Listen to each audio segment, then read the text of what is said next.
Good morning. Come on with it. It was hot. I was at a rest area.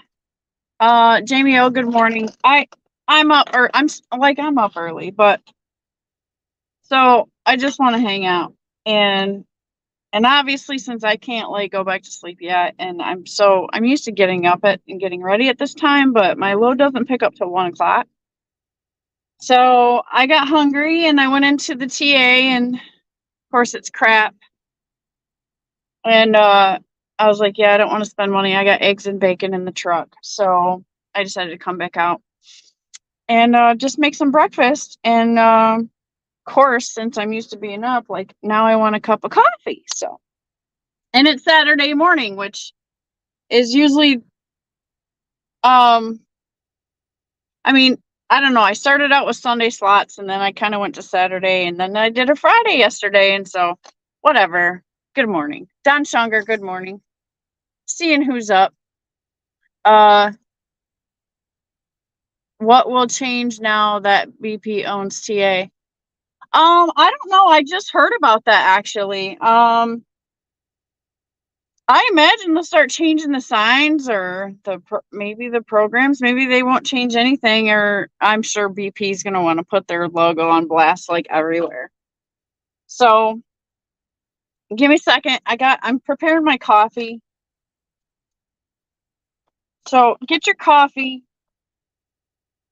I'm not imagining this will be long because I do need to take a nap before I get going. I'm going to be picking up today in Tampa and heading to South Carolina. So I'm actually venturing up north, which is I haven't been up north in a while because I've been dodging the winter, staying south. So I got my next 4 loads booked, which I'm booked until Friday, till my next 34.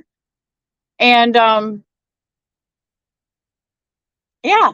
And so I'm going back to the Midwest, which is my stomping ground. So I'm feeling excited about that because I need to make some money.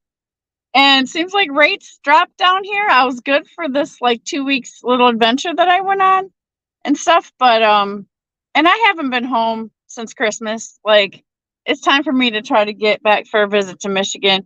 My kids have been real busy doing a bunch of stuff and fixing up their houses and buying a new house, and one of them bought a new house, and then the other one got a real estate license, and lots of stuff going on. And I need to take Dee Dee. Hold on, one thing at a time. Oh, okay. So let's start with our coffee, right? Like every morning, I take my scoop of collagen and I put it in this big coffee cup. It's chocolate because I love chocolate.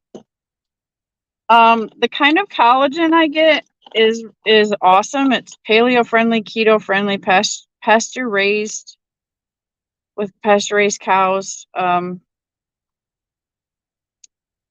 BSE and TSE free, gluten free, dairy free, hormone and antibiotic free.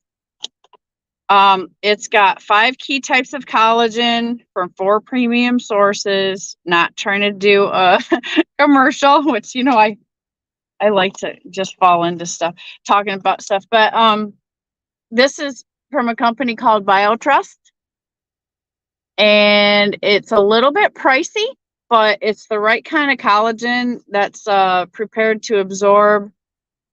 And this company's seems pretty cool.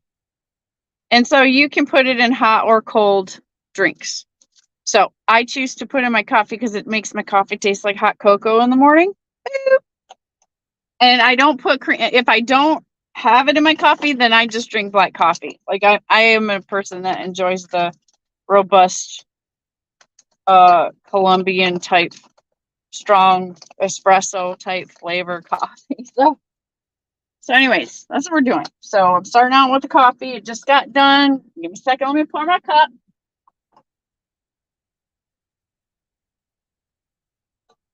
And then I just pour it in there to mix it up.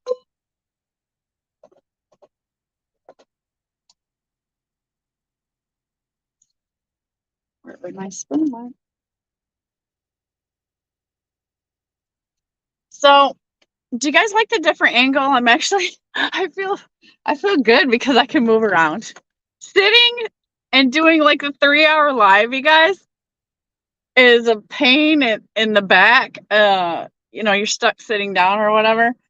So I just decided, since I got the dog crate in here now, like I'm setting the phone on the dog crate. And let me know if my audio or video goes to crap because I'm coming to you on StreamYard. I did see Fate without the beard. I think doesn't he look like totally different?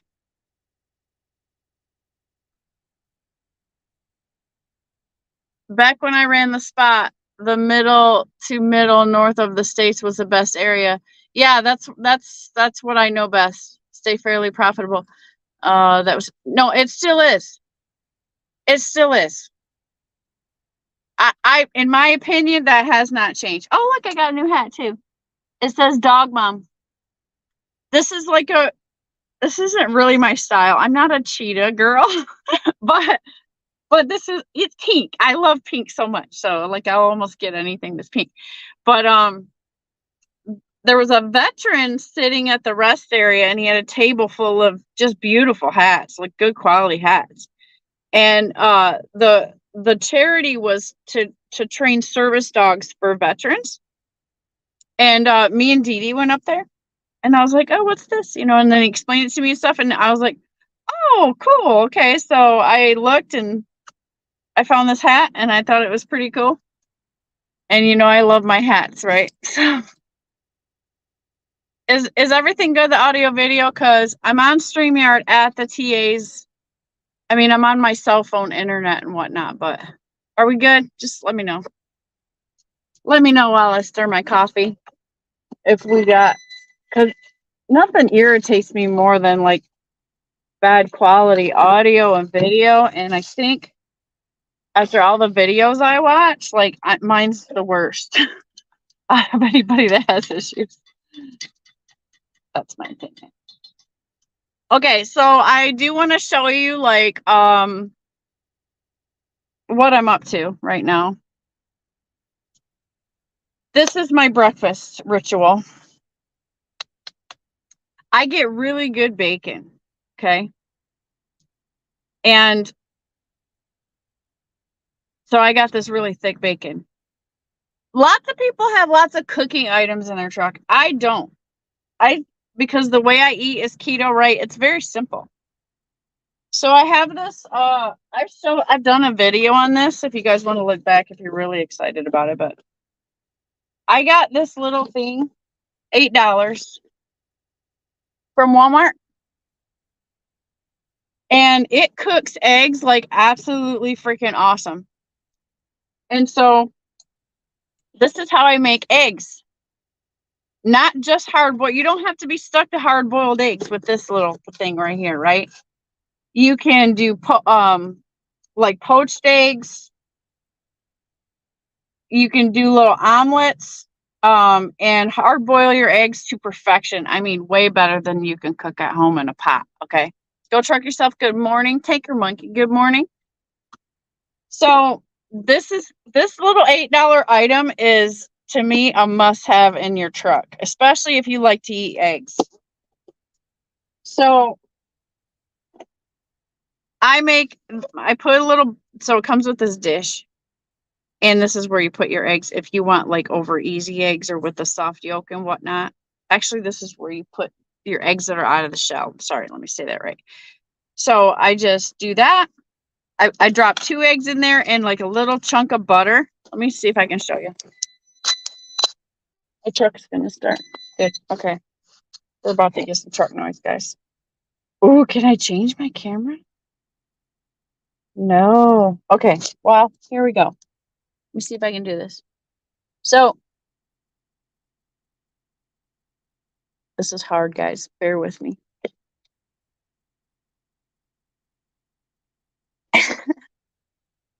Okay, that's better. Okay, so I put a little piece of butter in there, grass-fed butter, and 2 eggs, right? And then I salt and pepper it. La la la. La la la la. Okay. And then I will put it in that thing. I set it on the tray, put a little water in it. It comes with this little water thing. You put about like, it has lines on it. Like however you want your eggs, you put that much water in it. Basically, it's just a hot plate with like a I want to say a grill, but it's not a grill because it looks like this. It looks like this, right? So this sits above the hot plate. The water's underneath it, and then this is actually made for eggs, so you can put like 7 eggs in here, and it can hard boil them to perfection in like minutes. It's amazing. And so it just heats up the little water, and it has the dome on top, right? So this is how it looks. I got it on the floor, so just you'll get it because you guys are smart. Okay, so then you put the lid on it like that, and then it sits on the hot plate part, and then it just steams, and then it beeps when it's done, and you have perfect freaking eggs. It is like the best thing ever. And I multi-purpose it to steam vegetables in here, right? I put my little broccoli or asparagus or whatnot, and then I do the same thing, and I put the dome on there, and it steams vegetables to perfection. Same process. So they don't advertise that you can steam your vegetables on there, but I experimented. And so between that and my Foreman grill, I literally cook everything that I need to eat. So I'm going to get that started. Kelly Patterson, good morning.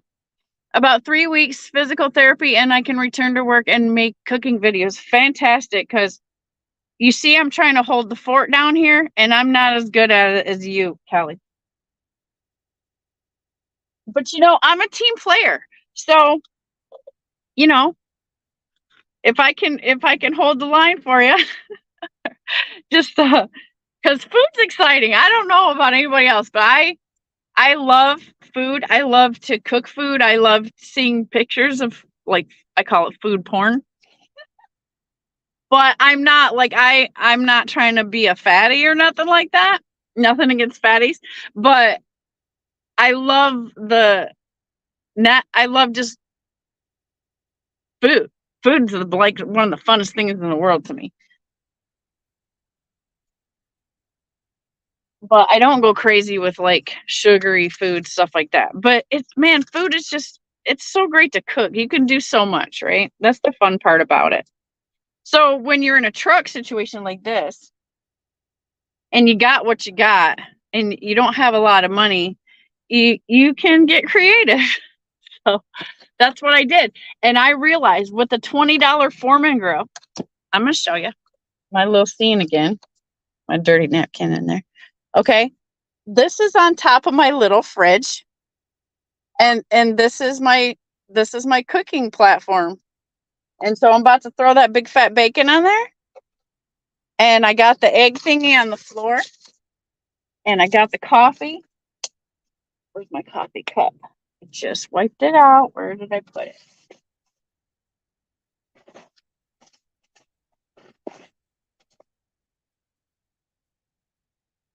The speed which I can misplace something that I just had amazes me.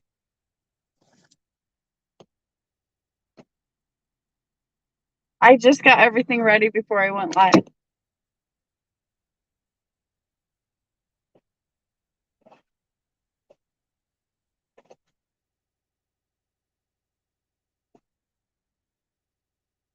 How is that even possible? What did you do with it, Dieters? Let me show you Dee Dee this morning. She's chilling, just watching me. She's wanting some bacon and yeah, this is our morning mood here. If I don't give her no bacon, but she don't get no table food. Let's just get that straight right now. She doesn't. So she likes to try to give me some sass about it, but it's not happening. I know. See that? You see that? What's she saying? Where the heck did my goddamn coffee cup just go? I just freaking had it. How irritating. Oh, and I forgot. I do put little feta cheese in my eggs. Feta cheese is good for your gut biome, by the way, in case you guys didn't know that.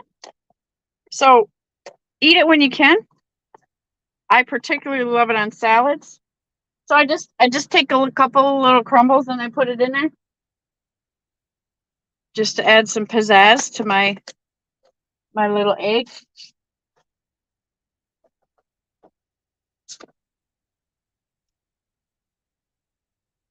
How ridiculous. This is going to drive me crazy.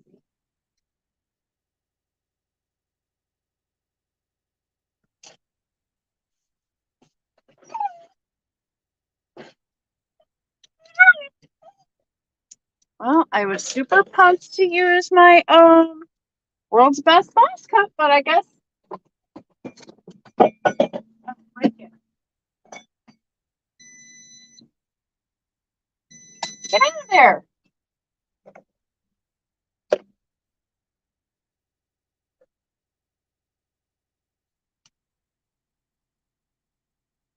Okay. We're just going to have to pull out our Snorlord cup, which is my favorite cup anyway. So yeah, this different camera angle might make it easier because I can kind of multitask. And you guys probably already know from watching me, like, you might think I get distracted easy, but actually I just think about 800 things at once.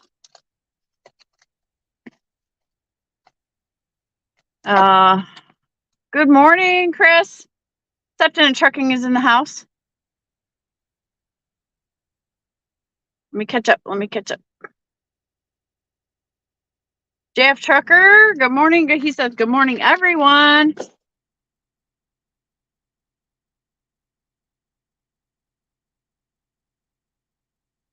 Healthy food keep you from getting fat. Yep. Callie Pedersen said, your dog said those are fighting words. I know. My doggy. She's growing like freaking crazy, you guys. I mean, like every day I wake up and I look at her and I swear I can see that she's getting bigger, which is weird. Because you wouldn't think that you could really notice something like that, especially when you see the dog every day.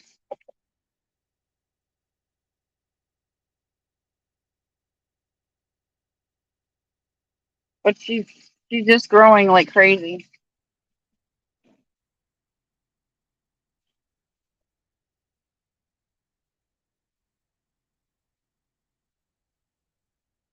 I hate when the bacon falls apart.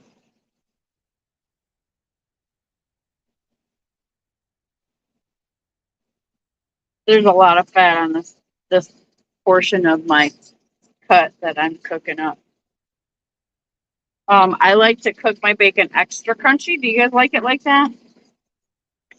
So let me show you. Do it again. Boop. That's my George Foreman with all the bacon on it. And I just close it up. I have not mastered the freaking camera holder game or mounting thing, right? So forgive me.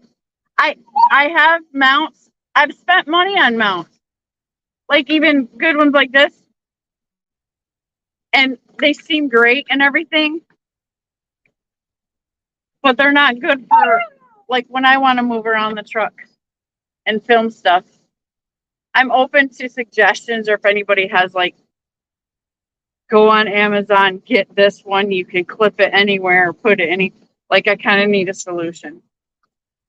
I figured you're driving, Chris, or hanging out at home drinking some coffee, but that's all right. I'm going to be driving, but later this afternoon, so my body has gotten me up because this is my usual time. And, hey, we got the opportunity, so maybe I can just keep you entertained for a little while you're going down the road.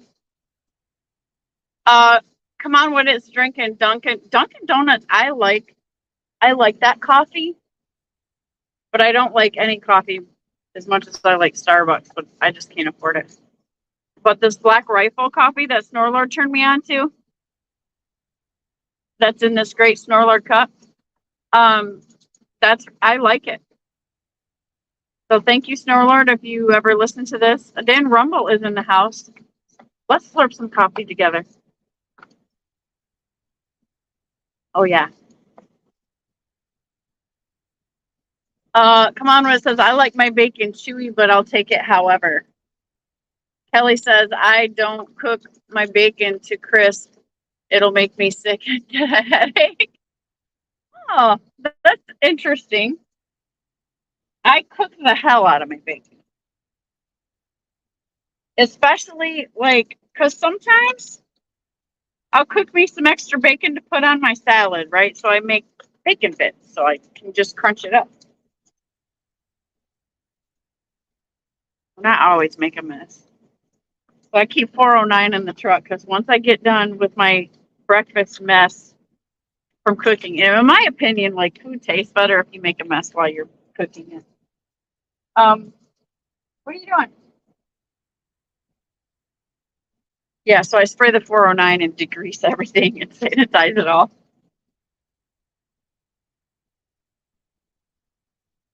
I have a gigantic kitchen at home that is no longer necessary. So it kind of amazes me that I've reduced myself into the cooking on the top of a college dorm refrigerator. That's like my kitchen now. So this is kind of what I want to talk about. I had a subscriber. So lately, people have been going back to my older videos, like when I first got my truck at Dart. Anything that mentions Dart, right? People are going back and watching it, and then throwing questions out there. And I know I should do. Hey, barking at the steam coming out of the egg thingy. So I know I should do videos talking about the company because people want to know about the company, and there is very little information out there about Dart. That's why a lot of people don't know about it. But it's hard. Like I've been thinking about it a lot, and I'm trying to bring the right presentation. I'm not trying to recruit people or nothing like that, and I don't want to sound negative, but I don't want to sound like it's all rainbows and butterflies either, right? Because this is hard. This creative cooking, right? And so, I'm trying to develop something so that I can give folks like, okay, hey, I've been doing this a year and a half. I've been at Dart. And I'm halfway through my lease, right? And so far it's been so hard, right? So I don't want to sound negative. So I'm trying to come up with that to help the people that are researching Dart. I still, to this day, think that they do have the best lease purchase program structure and cost and everything. That is still my opinion based on, I always look at lease purchase programs to, I guess, just reinforce that. Oh, good morning. Speaking of the member, Christ Chasing 2020 for Life McCord is the one who actually popped the question to me this morning. So I'm glad you popped in on this because I'm kind of talking about it. I have placed a lot of information in the comments to people answering their questions, which I don't mind doing. But I realize I need to make the video. It's hard to, it's not like I can get on and talk about Dart. Dart is your business partner, right? And they behave as a business partner. They're there for your support when you need the team. They offer you the opportunity to get the equipment and whatever. But Dart is a different kind of company because your success is going to depend on you the most. Whereas coming from a company, you're still kind of in a company mindset and you have these expectations. Well, they're shattered. They are shattered when you come to Dart because it's a whole different ballgame. This is an opportunity. This is a business partner. This is somebody to help you get started. But they are absolutely not going to train you or spoon feed you. So that doesn't happen. Come on, what it says, stay with them until you get the truck in your name. Then when the market turns around a bit, I'd look around. There's more for you out there. It's a talent to find it though. Yeah, and I always got my radar open, Bill, right? I'm always paying attention to what people are doing and looking for the next thing. Like I already have a plan though. I hold on. My mic's done.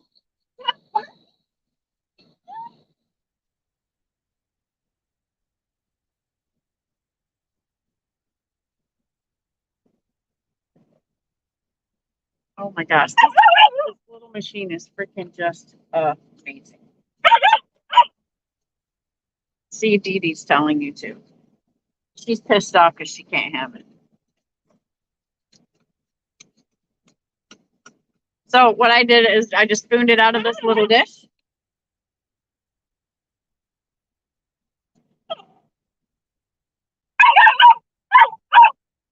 Kind of show you what it looks like, I guess. Stop! You're not having that. See how fast she is? Here. Oh, look, dog food. Yeah. Give me that. She's such a smart dog. Okay, so this is how it comes out. Okay, so my yolks are soft. I got the salt and pepper on there. But look at how hot and steamy. Nice soft eggs. Because don't you get sick of hard boiled eggs for you egg eaters out there? I get sick of them because I have to eat a lot of eggs. I like to eat a lot. So there's breakfast. But anyway, back to dark. So I told Price Chasing 2020 in my message that it depends on your goals, right? What you can utilize DART for. Come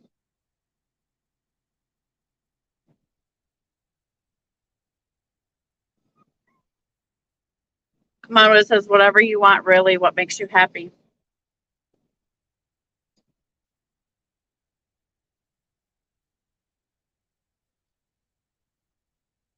Price Chasing 2020 for Life McCord. That's such a long name, dear. Do you think it will take a year or two for the freight market to stabilize in order to make good money? Great question.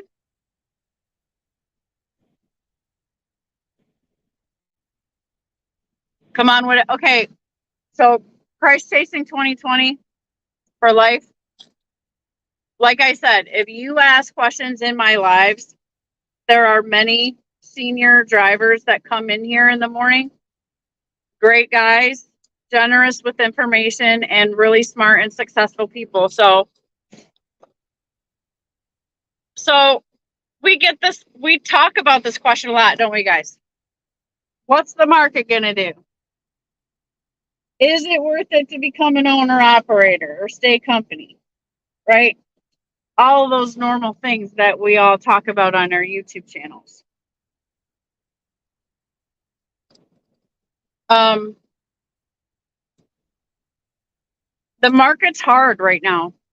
And so Price Chasing 2020 for life. I want to tell you this. DART has many ways that you can work and still buy your truck. You can run their contract freight.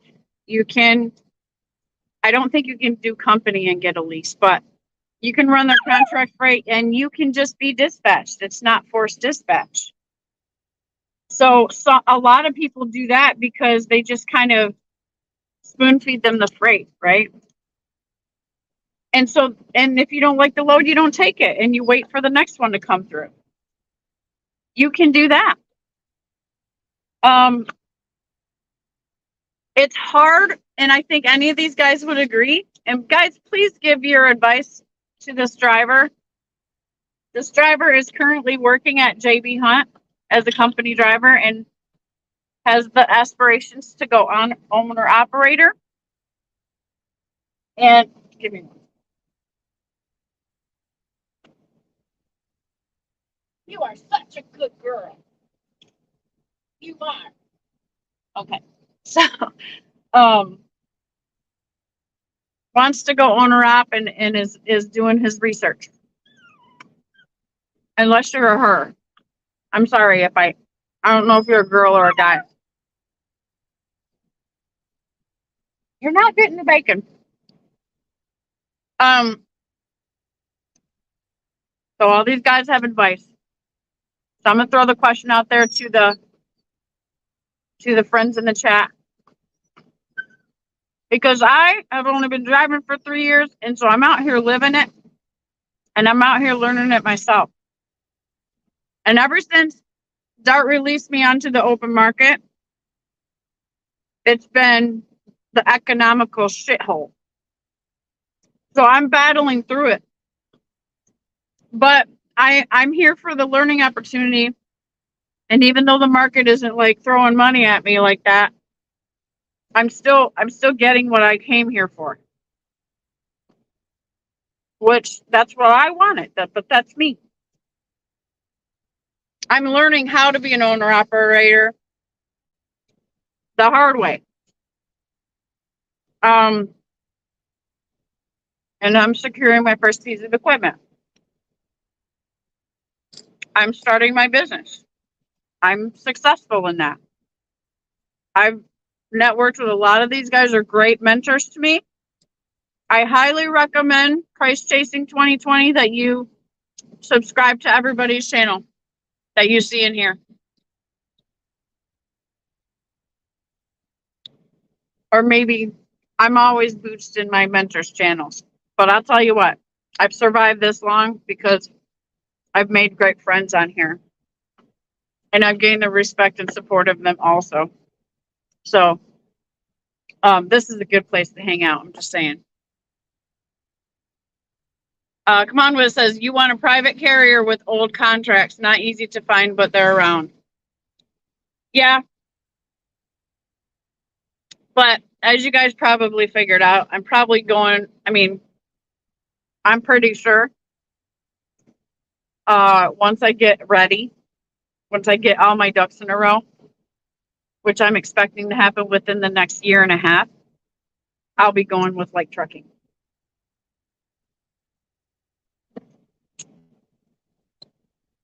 I'll be going where Snorlord will be my safety manager. If I don't get my own authority, right? But I'm not trying to bite all that off.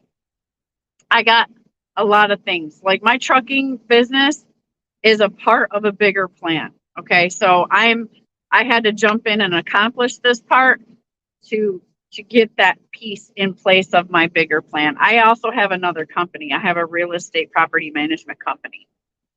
And that is now cash flowing. So I got bigger things. It's not just all this, but this is definitely taking more sacrifice than I had originally imagined. So it gets real, you know. Let me say this about DART. DART has been 100% honest with me always. DART is a great support to me, to my business. That's a fact. They're there anytime I need them. The rest of the time, they leave me alone completely, and they take their 30%. And if I need them, I call them. If I need to talk to my business partner, I call my business partner. But it is solely on me to manage and run my business and my truck, right? And make my own success. And so that's what I wanted to do. And they give me that.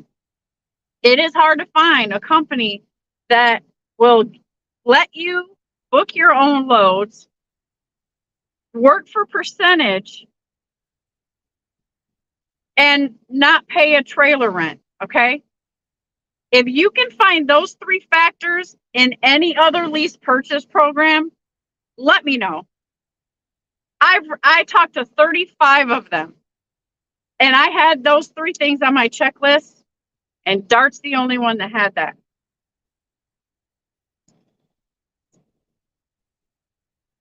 So that's like all I can say about DART. I got no problems with them. They gave me exactly what I came here on purpose. They gave me what what they explained, basically, like, here's your truck, choose your truck, sign the papers. We'll fly you up there to go get your truck. And then they ran me for on their contract rate for 5 months so I could learn their processes and they could learn how I work and whatnot. And then they honored my request to let me out on the open market. And so there I went out into the wilderness. No training, just like, hey, do you still want to do that? And I was like, heck yeah, I do. And they were like, okay, there you go.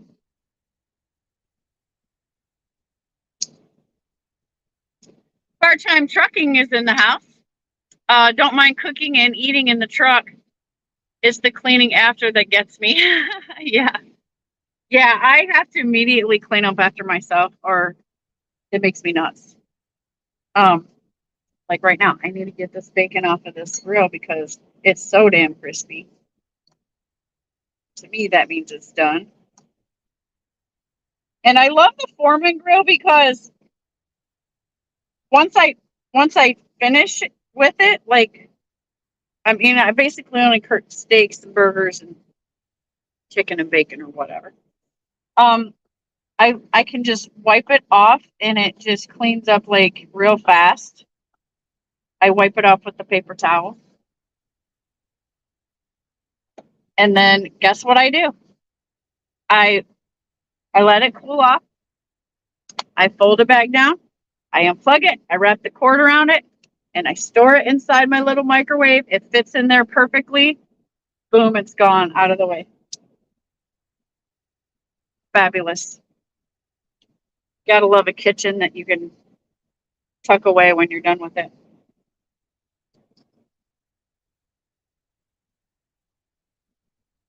Kelly says, I eat a fair amount of eggs scrambled with red, yellow, orange bell peppers and spices and herbs. Yeah. Okay, let me explain. Kelly Patterson is the chef in the room, okay? You guys, in case you didn't know, he's got a channel and he is like a great freaking awesome cook and does awesome cooking videos. Come on, what it says, I'm not subject to market volatility. That's rare, but I don't experience the highs when the market is great, nor the lows. Right. So,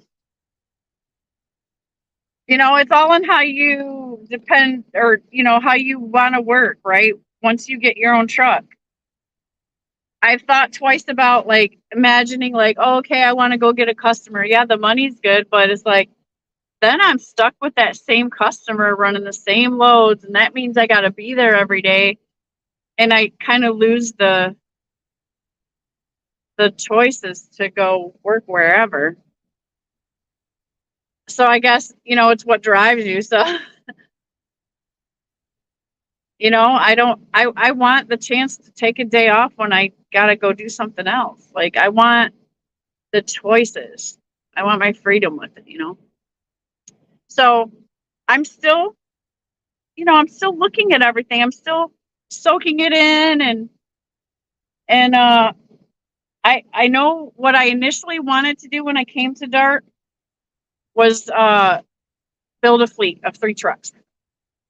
Okay? I can do that at Dart. I can. Matter of fact, they'll even give me drivers. But what I've experienced in my first year and a half now of leasing and being out on the open market, I don't know if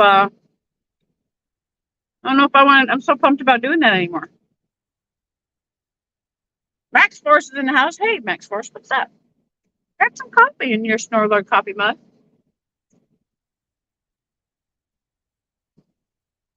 So I'm not jumping too far ahead. I'm just focusing. Okay, we still just have to finish the lease and get the truck paid off. Right? I'm not trying to have stars in my eyes and stuff like that, even though I might.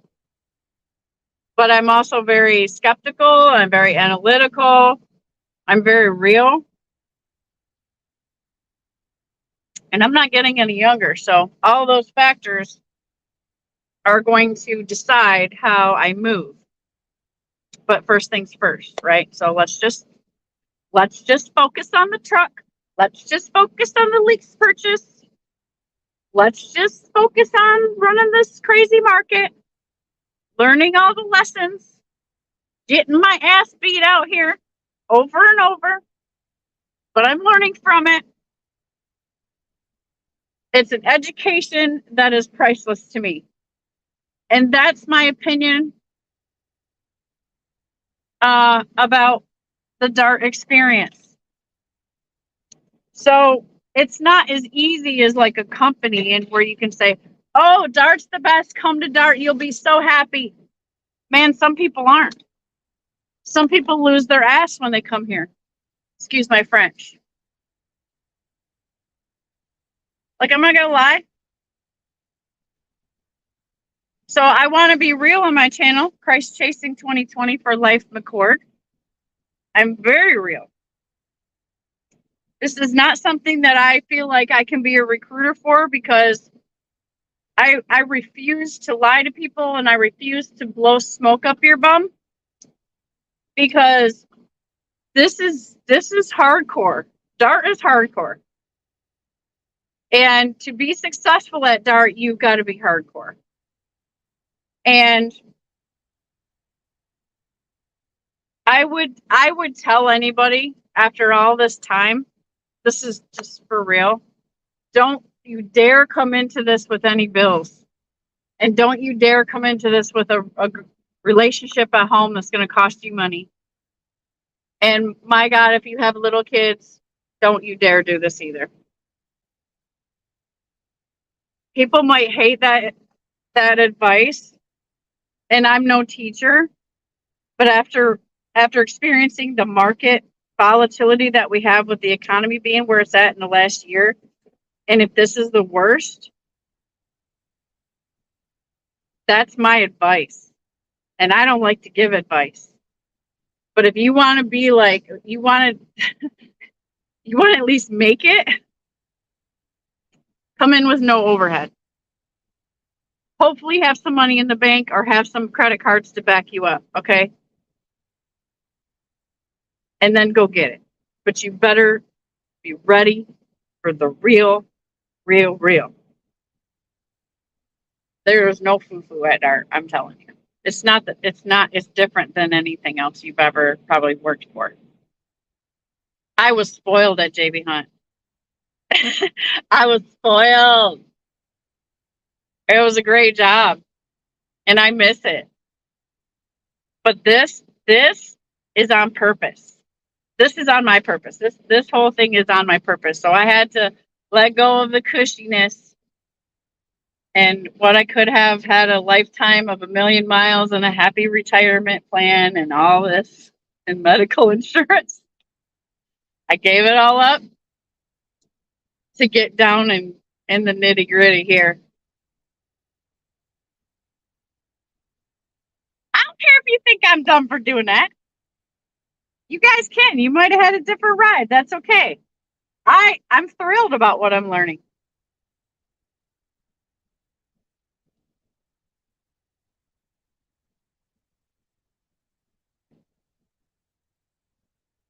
Next person, I haven't seen you in a while. Where you been? Of course, I probably haven't been on in a while either. Come on, what it says, if you like the adventure of the spot market, it's doable. Yeah. I am early, Dar. There's a reason for that. I woke up at 2 a.m. I had to come and get fuel before Tampa traffic started. So, I came and I got fuel, getting ready for when I got to pick up my load and start heading back up north. But, that's my normal get up schedule by 4. So by 4, I'm pumping fuel. And now I'm hungry and I want some coffee. And so it's like, I can't go to sleep now that I'm hungry and stuff. So I thought we'd just do our Saturday morning. I hope it's okay. Come on, what it says, if you can own or op with JB Hunt, stay there. You can't, by the way. I swear to you guys, I would have never left JB Hunt. If they had even if it was a shitty lease program, I would have stayed with JB Hunt. That's how freaking happy I was with JB Hunt. I was like the poster child. You can look at my LinkedIn page. I'm all JB Hunted out with my uniform. I was in uniform every day. Like, I dug it. I did intermodal. I love that stuff. I would have stayed there. JB Hunt does not do lease purchase, or at least they did not when I was there. I didn't have the opportunity. So I had to leave the company to get my opportunity, which was really a bummer. You can go back and watch my videos. I was very sad. Very sad. But I had a plan. I have a business plan, and I had to keep moving on my business plan. So I had to suck it up.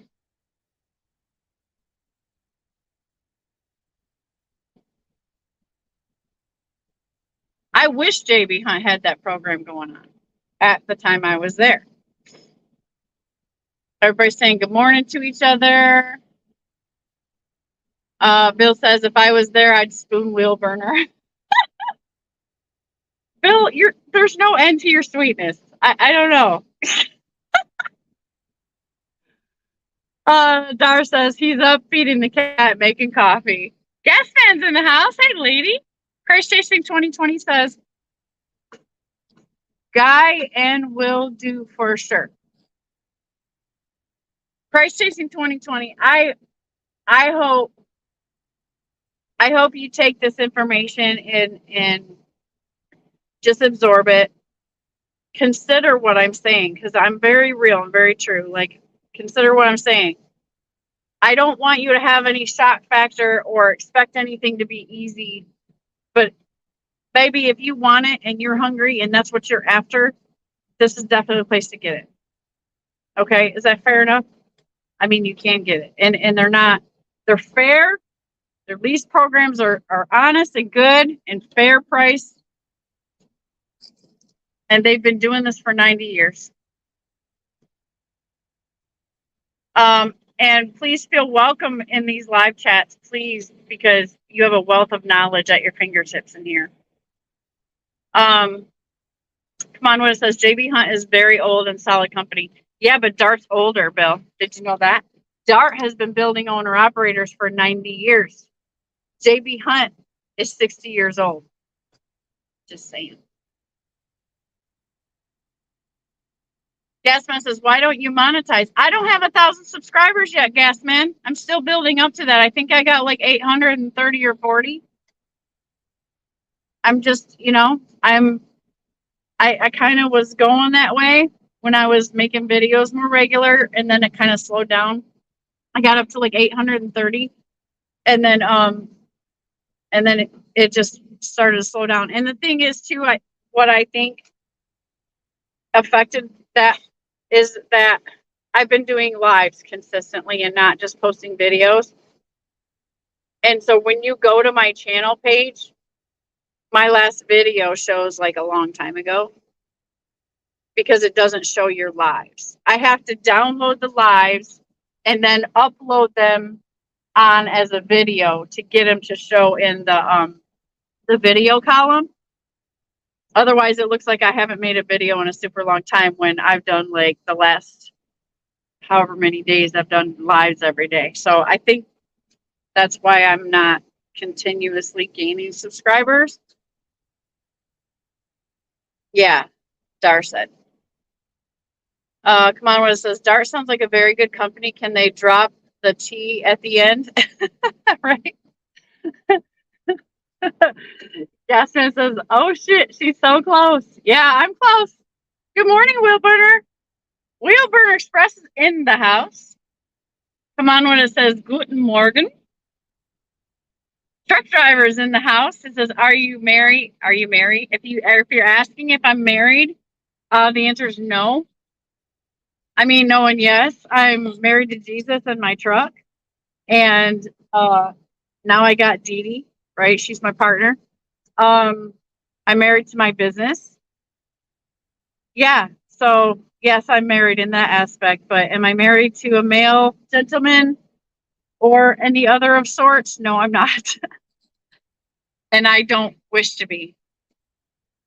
I've been married and I've been there, done that. So I'm on to very exciting, giant things beyond the marriage and the children. I am 50 years old, truck driver. Dar says I'm 29 because Dar loves me like that. So it's cool. We got it like that. We're sisters.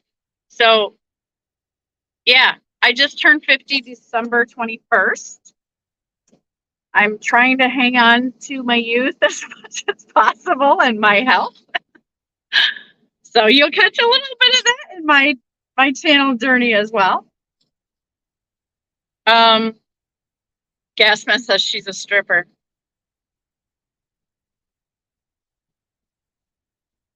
You know, I've always said this. I've had friends who were strippers, but my morals are so high that I could never do it. Right? They did it. I was friends with them, but I could not do that. I worked in a strip club as a waitress once when I was like 18, but I was fully clothed, right? So that's the closest I ever got to like working in a strip club. Not that you care or that not that you asked, but I thought it'd be a funny story. Come on, what it says, I'm more of a trail mule. I don't mind the steady. It's predictable, but it's all in what someone wants. Right. Will Burner says, Shannon, you'll make more money in your pocket with less headache. Just staying by yourself as a single truck. Trust me, we know. Yeah, that's kind of what I've detected, right, Will Burner? And thanks to you too. I'm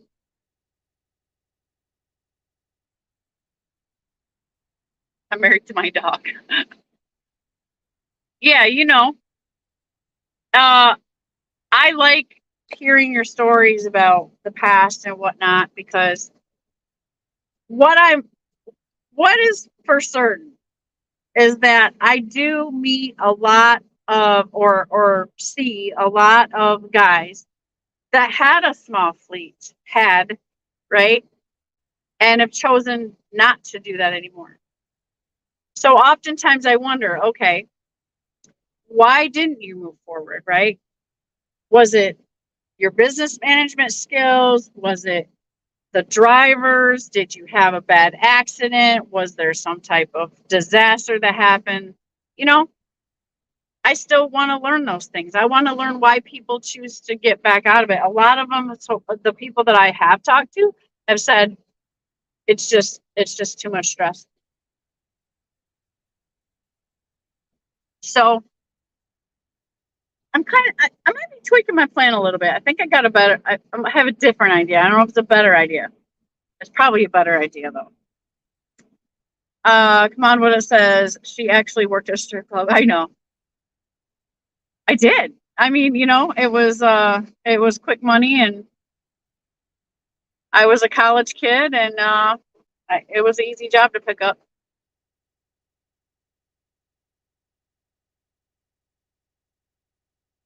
Gasman says no, she's married to a truck like us. Yeah. First and foremost, even above the truck, you guys, like I'm married to my business. This, like I said, this is a piece of my business plan. So don't just think like this is all it. There's more to the pie. And maybe someday I'll explain it all when I get there, but I'm just trying to put the puzzle pieces together to build the empire, the Shannon empire. Come on, when it says, how did you pick such an original name, truck driver? Um, come on, when it's a comedian truck driver. You haven't figured it out yet. Dar says, true gas man, I'm second to the truck.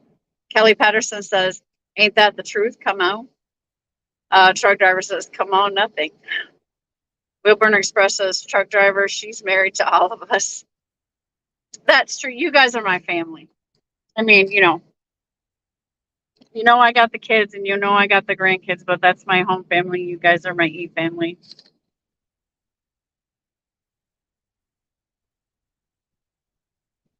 Gasman says, exactly.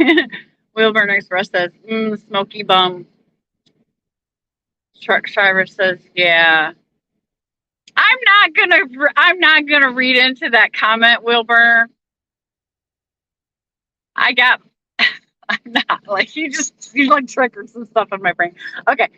Come on when it says Bo Rat voice. My wife. Truck driver says, okay, come on. Kelly Patterson says, can imagine how heavy her left hand would be with rings if she was married to all of us. Yeah, send them. I'll be wearing it like merch. Like, hi. Just playing. That's so funny. She's actually single, but not looking for anything more than friends. Sing, why can't we be friends? Dar says, Shannon, your hat is way too cute. Oh yeah, Dar, did you catch the story on how I got it? At the rest area, they're having a charity drive to raise money for service dogs for the veterans. And so they had a table full of hats, and of course, right, it says Dog Mom, in case you guys can't see it. I thought it was cute. I'm not a cheetah print girl, but the hat was pink, right? So it stole my heart. So, come on, what it says, shakes it like Beyonce. If you like it, then you should have put a ring on it.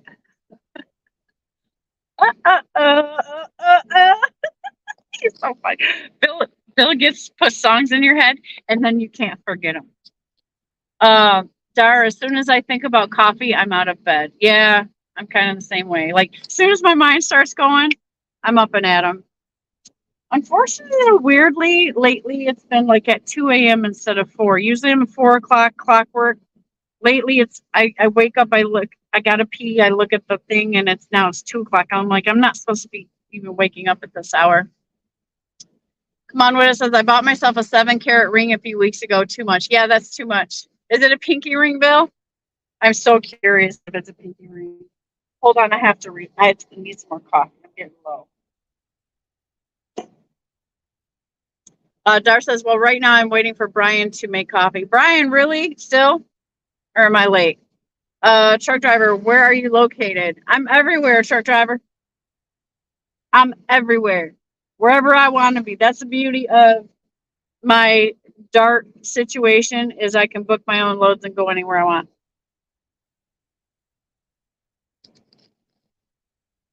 Come on, what it says, then I got much bigger carrot necklace.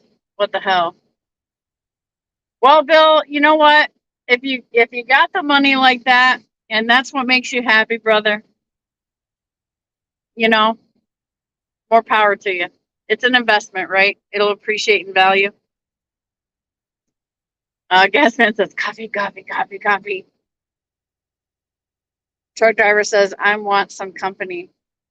Wasn't that why you're here, truck driver? That's why we all come together and have coffee together.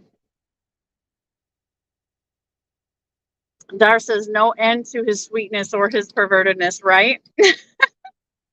Come on, when it says, how are you going to come a whole company?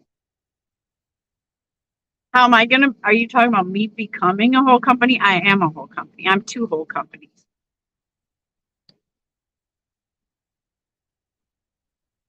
Max Horse, did you consider Schneider IC? I did, but I'll be straight up with you guys.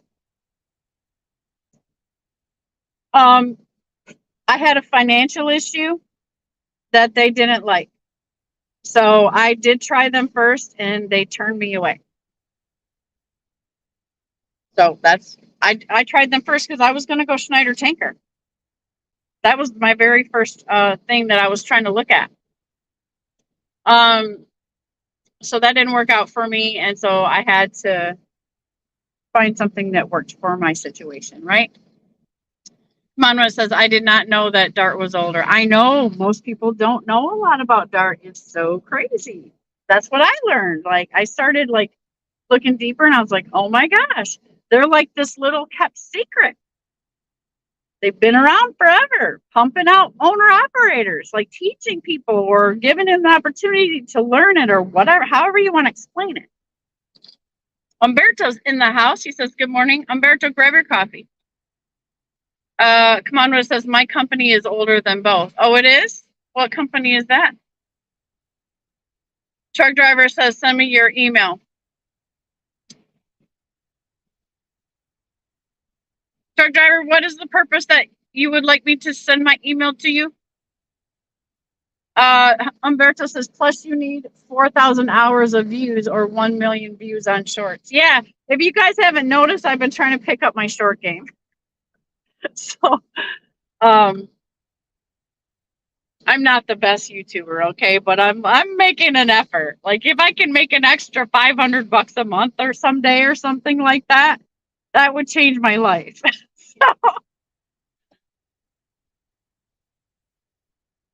Come on, when it says everyone make fake accounts and subscribes. Yeah, but I need the views. The view hours too matter. So, Umberto, the trucking guy, says, good morning, Dar. Hi, Brian.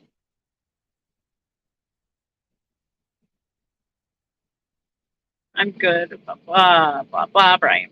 I will coffee. I always wanted to learn how to make the cool cream design on the top of the coffee. There's YouTube videos on that. Tons of them, Bill. You should check it out. Pigtail is in the house. Yo, I'm late. Was I? Oh, I was sleeping. Then here you are. Yeah, I'm up early. I made breakfast for us. I got coffee going. My collagen coffee's going on. I even showed Dee Dee already. She's ignoring me now because she realizes I'm not going to give her the bacon action. My brother owned a non-trucking company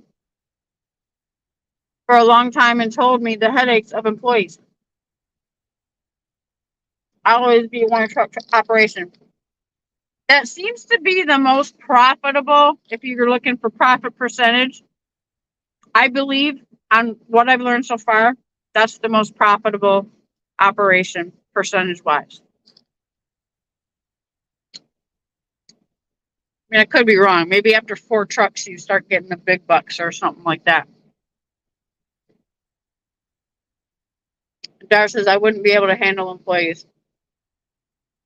Gasman says, Shannon, you split your coffee. You spilled your coffee on your shirt. No, I didn't. Wouldn't surprise me.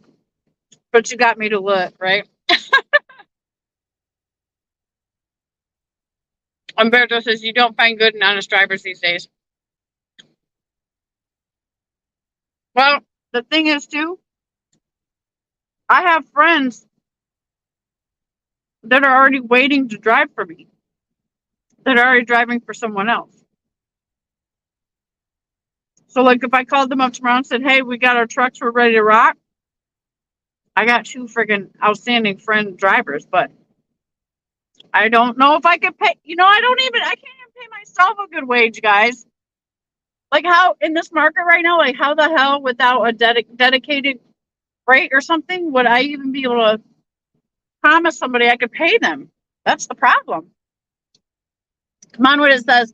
It was 1991, and Shannon clocked in at the club, thinking of how the night would go and hoping no one would grab anything. I got money. And I didn't have to sew none of my stuff. Like, I didn't. People loved me as a waitress. Like, I'm just a good people person,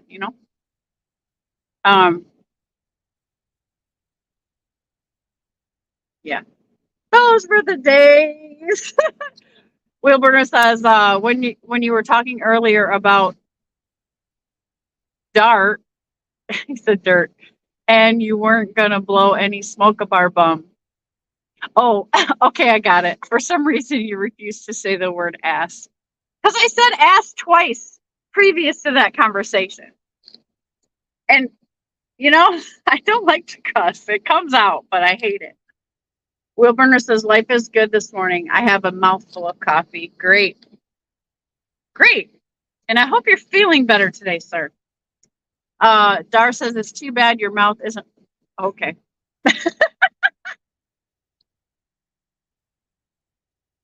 Come on, when it says it's not a pinky ring. Oh, seriously, Bill? Come on. Why didn't you do the pinky ring?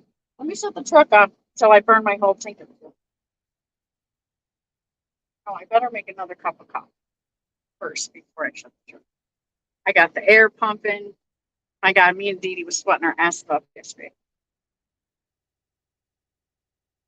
It is so damn hot in Florida. And oh, wheel burner, I don't know if Dar told you, but I told her yesterday, I said, by the way, we're all supposed to be at Chicken Hawks right now, like this weekend, right? And we're not. And you're not feeling well. That sucks.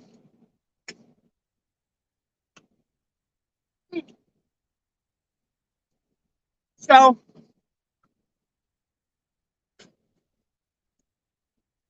are you guys still planning on coming to Florida Chicken Hawks?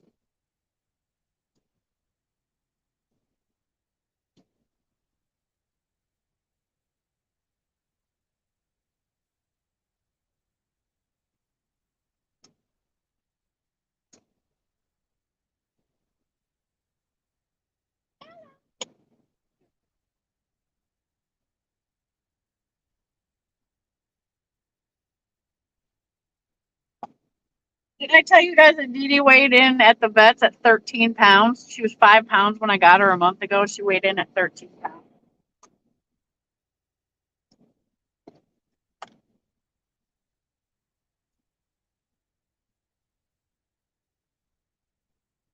I love having a dog that is smart and sassy.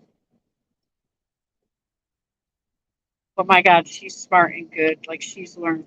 She does it. She learned stuff in like 3 days.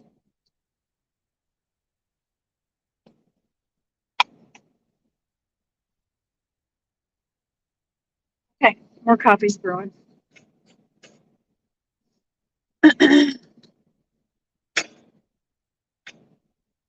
Dar says, I'm back with my heated blanket and coffee. Great. Wilburner says, coffee. Come on, Rose said, I only got those because it was a great deal. I'm not into jewelry, so that's probably it forever.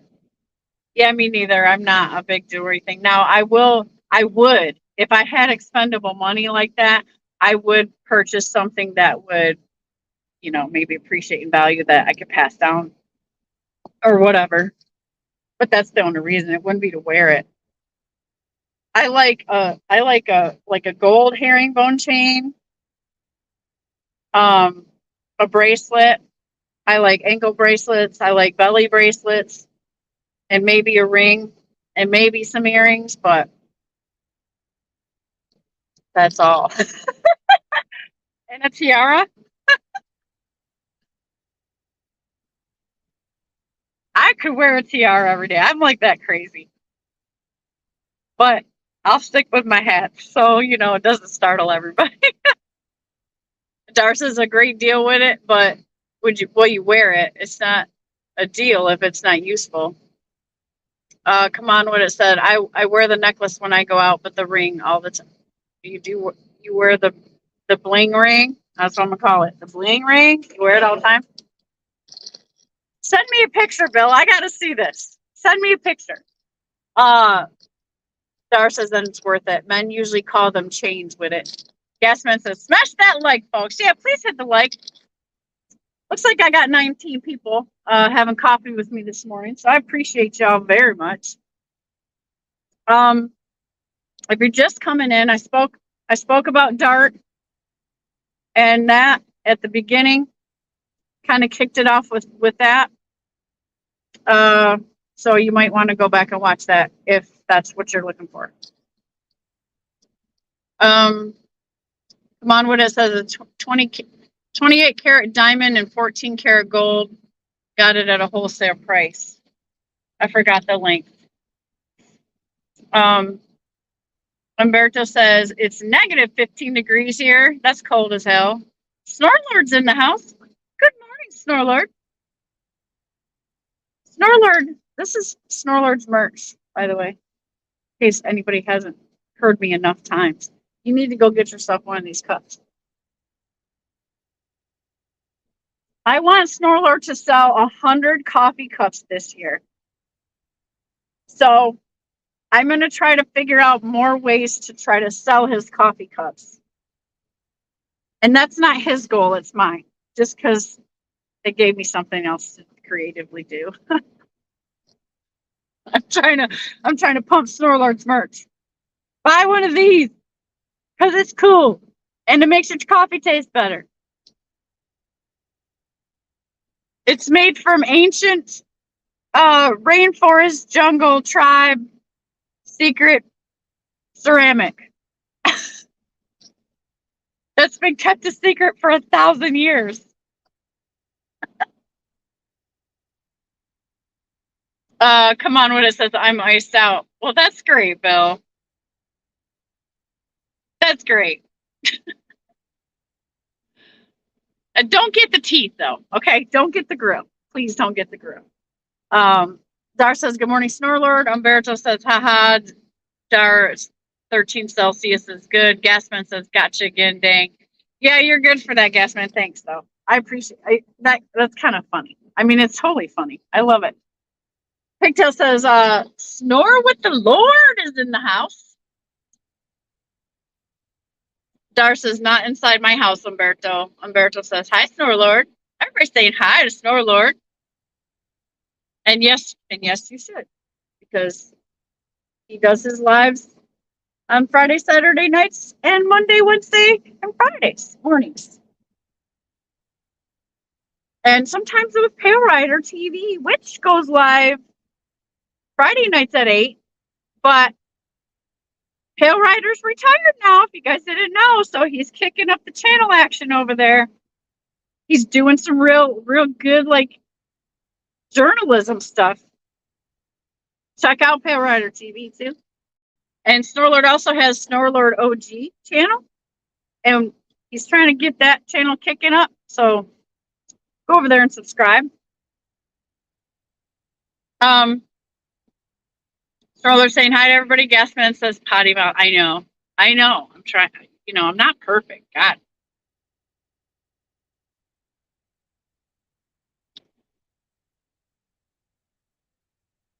You guys are talking about the cold.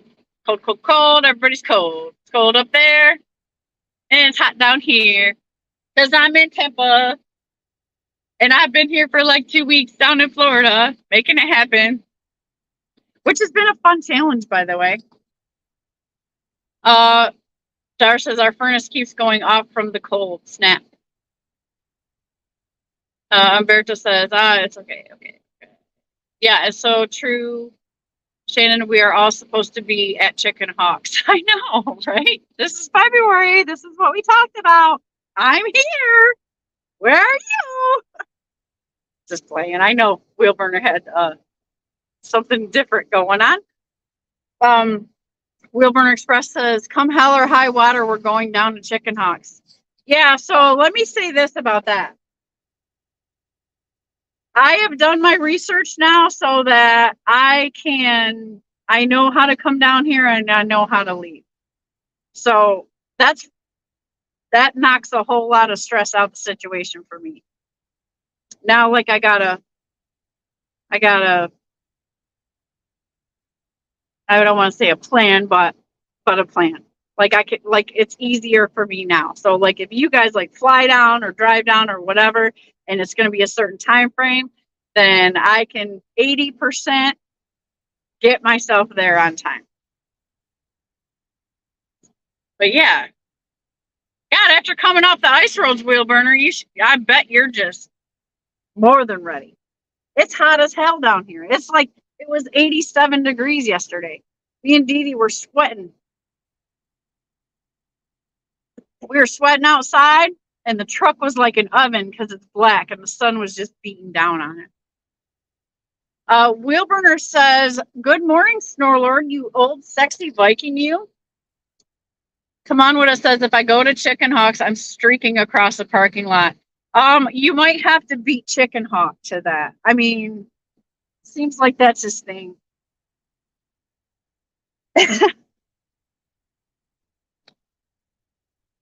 Reception and Trucking says, looks good, yummy. Umberto says, all good, Wheelburner, hope so. Wheelburner says, I go down to Chicken Hawk's place. I'm definitely having Bail money on standby. Oh, nobody's going to let you go to jail. But I know what you're saying. But I don't think you're going to go to jail. It's such a beautiful place, Will Burner. Like, you're just going to be thrilled with just like the feeling of it, the smell of the ocean, the views. It's just beautiful here. Snoller saying hi to everybody. Part-time trucker says, Wheel Burner, you're home. Yeah, Wheel Burner's home. Wheel Burner, if you're feeling frisky and want to jump on and give everybody the update, if you want, I know you're going to have it on your own channel. I'd be happy to throw the link up for you, bro. Just let me know. Pigtail says, I bought a Snorler coffee cup because of you. Woo! You hear that, Snorler? Make a little tick on the paper. There's one. Mine is two. I think I got Sterling to buy one too. He should be 3. So I got 77 more to go this year. Come on, what says, you can see the ring, Google 7. Just send me the freaking picture, Bill. Like, you got my phone number, like just text it to me, send it to me. Pigtail says, I bought a long sleeve shirt also, but never arrived. Uh-oh. Or still hasn't arrived for 6 weeks or later. Snorler says, those mugs are great for target practice at the range. No. No. Umberto says, good one, Snorler. Wilburner says, yes, part-time, I'm home. I'm going to leave at 5 o'clock tonight, Eastern Standard Time. Oh, I'm going live at 5 o'clock tonight, Eastern Standard Time to explain. Okay. Snorler says, I'm sorry about the short pigtail. I have no control over that. Steve Wildman is in the house. Good morning, folks. Dar says, pigtail, the shirts will take a long time, but it will come. Dar says, you can go on the page where it sells and see what the status is. When we presented one, it took quite a while too. Oh yeah, right? Even the one, my pink one, right, Dar? We've been waiting for that. Everybody's saying hi. Good morning.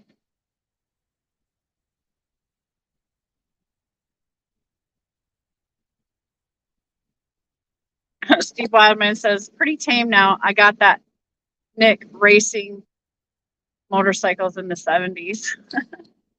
Okay. Tolga is in the house. Good morning, Tolga.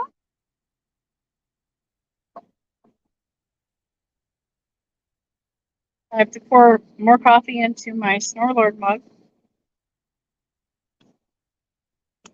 It's daylight outside. This is much easier for me, like standing up where I can do stuff. So this live is much more enjoyable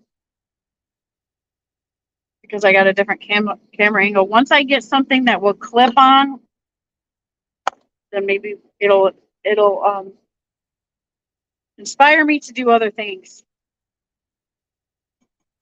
because I can get different views. Okay, now I have my coffee done. Now I can shut off the truck.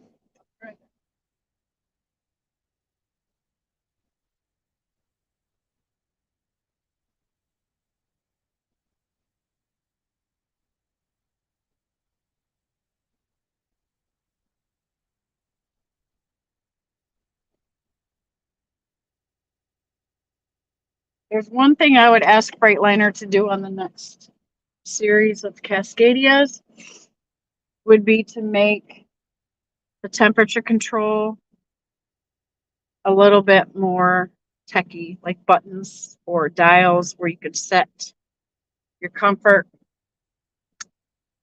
I can put the link. Okay, cool.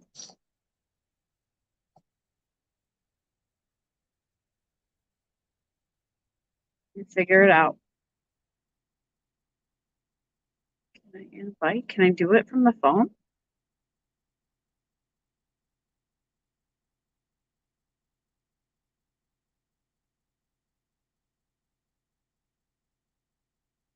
I don't think I can invite you. Do you just, is it just the link?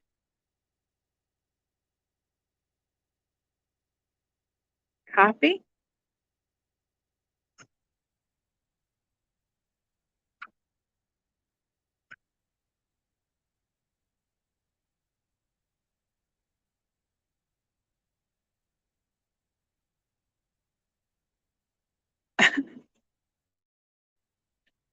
No, don't reload. Okay, are we still here? She's lost in that Cascadia doing circles, or is it the NASCAR bug? I'm trying to figure out how to get. Okay, so I'm on the phone on StreamYard, and I'm trying to figure out if I can. Oh, click on the guest. You guys are the best freaking subscribers. Help me out. Star comment block user. Nope, that doesn't work, Umberto. Okay, so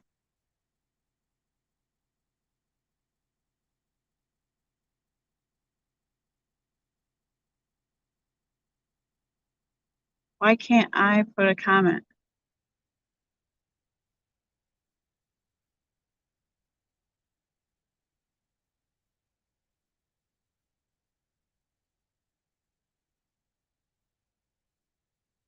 Yes. Oh, invite guests. Copy. I gotcha. I usually do it on my laptop. And then what I got to do? Send a text.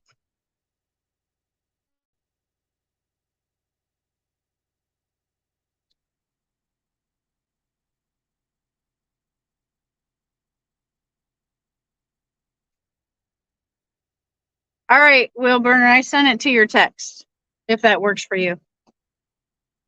But yeah.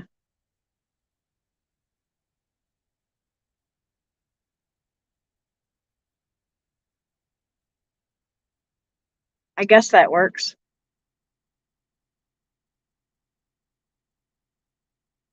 I'm sorry, guys. I always forget to like show these. I should do a better job of that. I'm always just reading them to you. So, Pictet says, we are the best freaking subscribers. You're right. Holy cow. We are awesome. Drinking coffee out of our Snorlord mug, socializing. Dang right you are. Yeah. That's what I'm saying. Like, who cares if you don't like me? I got freaking an awesome group of subscribers, and that's cool. That's cool enough for you to come into my lives. Let me pour my. It's so I like to try. I'm liking the calling it Trucker Talk Cafe. It pleases me. Meaning my morning lives with coffee, right? With my Snorlord cup. I was gonna actually use my World's Best Boss cup today. Somehow I lost it within a minute. Steve Wildman says getting my first cup now. Okay, cool. We've already done an hour and a half. But it looks like my numbers are going up. I got Alfalfa's in the house. Hey, good morning, Alfalfa. Thanks for coming in, Alfalfa. That's freaking awesome. Pigtail says TTC. I like it. Yeah. So I'm willing to hang out some more. I just poured another cup of coffee. I think Wheel Burner's about to come in here and give us a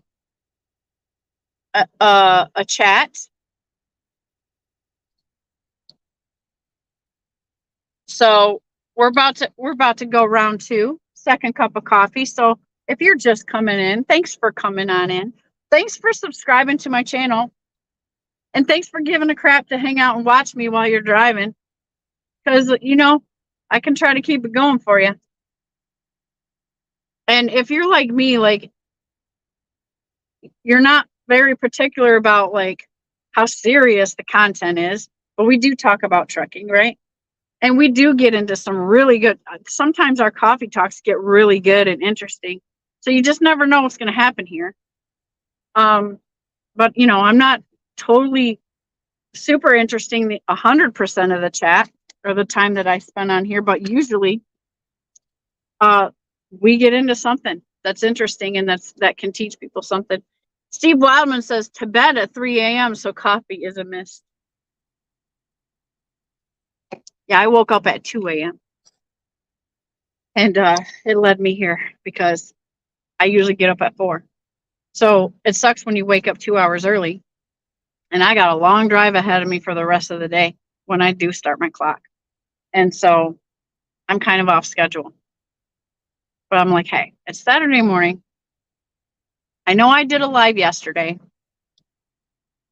but it was kind of fun, and I miss the Saturday mornings. And I owe you a couple, right? So I figured, well, hey, I got time.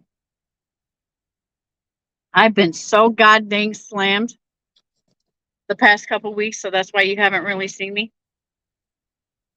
Wheelburner, are you doing something with that link or like what? I don't know. I'm trying to figure out if I did it right.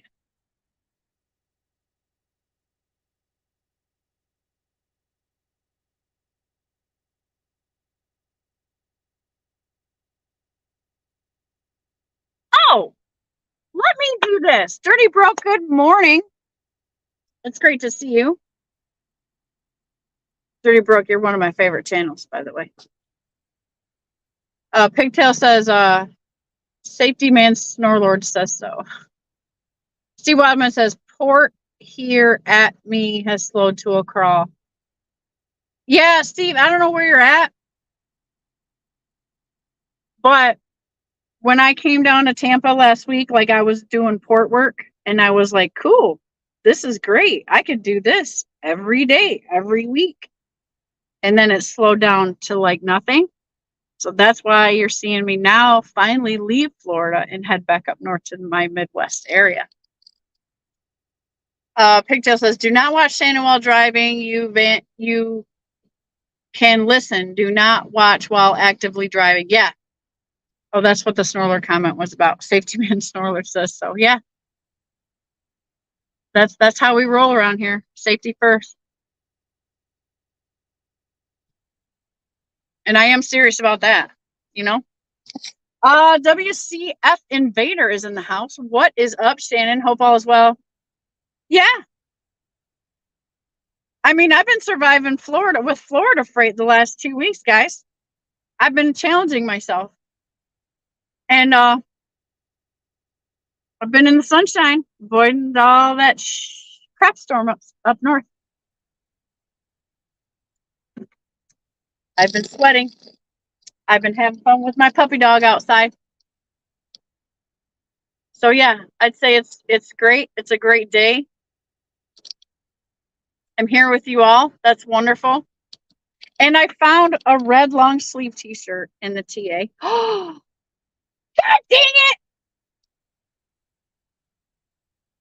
Seriously? I was just gonna brag and say I got it for $7. Look it.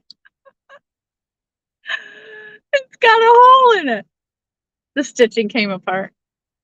That's okay. I'll put some duct tape on it and we'll be straight. I love long sleeve t-shirts. It's hard to find them that are long enough because I have great big arms to hug people with. And so I like stuff that comes all the way down.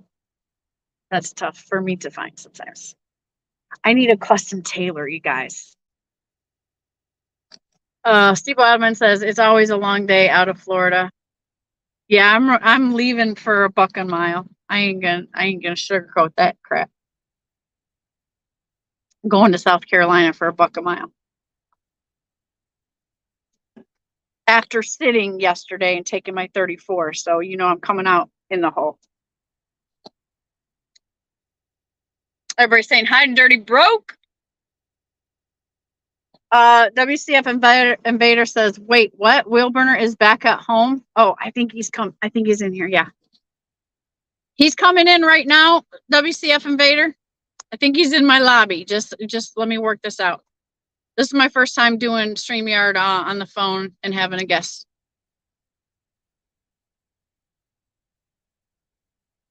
He says, that's impressive, Shannon. I'm not brave enough to venture out to Florida. I wasn't either, but if if if I'm brave enough to freaking drive in the weather conditions that I've driven in the last 3 winters, I was willing to give Florida a shot. And now I know a lot more about, and I have great broker relationships behind me too, right? So I wanted to like put all that to the test in Florida because my sister's here, my brother's here, Chicken Hawk is here. I want to go to the Keys pretty soon. I got lots of reasons to like figure this game out. So that's really what I've put myself up to the last couple of weeks. Cowardly Lion is in the house saying, good morning, Shannon. Good morning, Cowardly Lion. Thank you for coming in.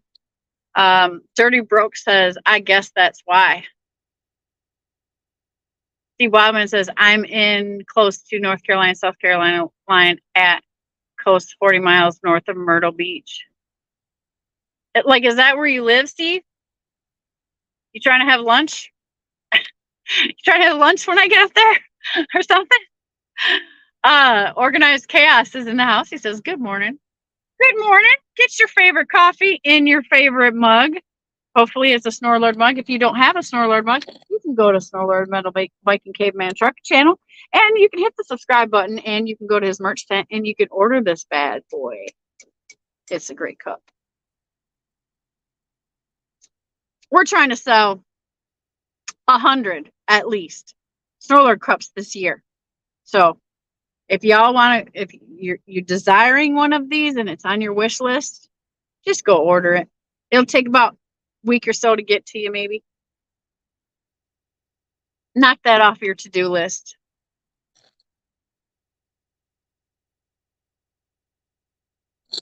I got to get wheel burner. There it is. Okay, wait. Add to stream. Oh man, I can even kick you out. That's pretty cool. Okay, are we in there? Yes, sir. Good morning. It's great to see your smiling face. Oh, this looks like a smiling face to you, does it? Audio's low. Can you hear me? Yeah.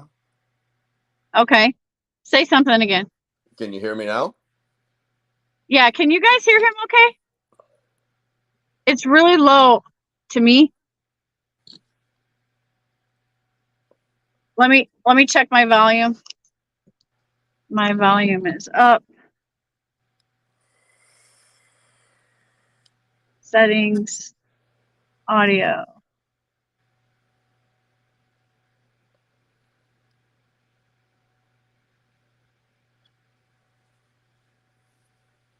Okay, that just gives a mic. General.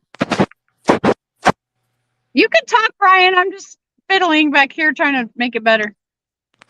Well, I'm just making sure that you can hear me. Is everything okay?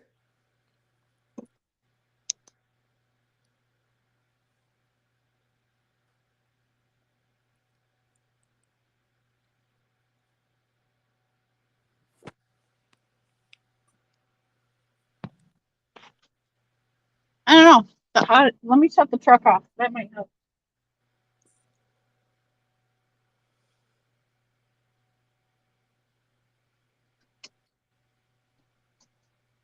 Okay. Silence. How's that any better? Yeah. Yeah, you're good.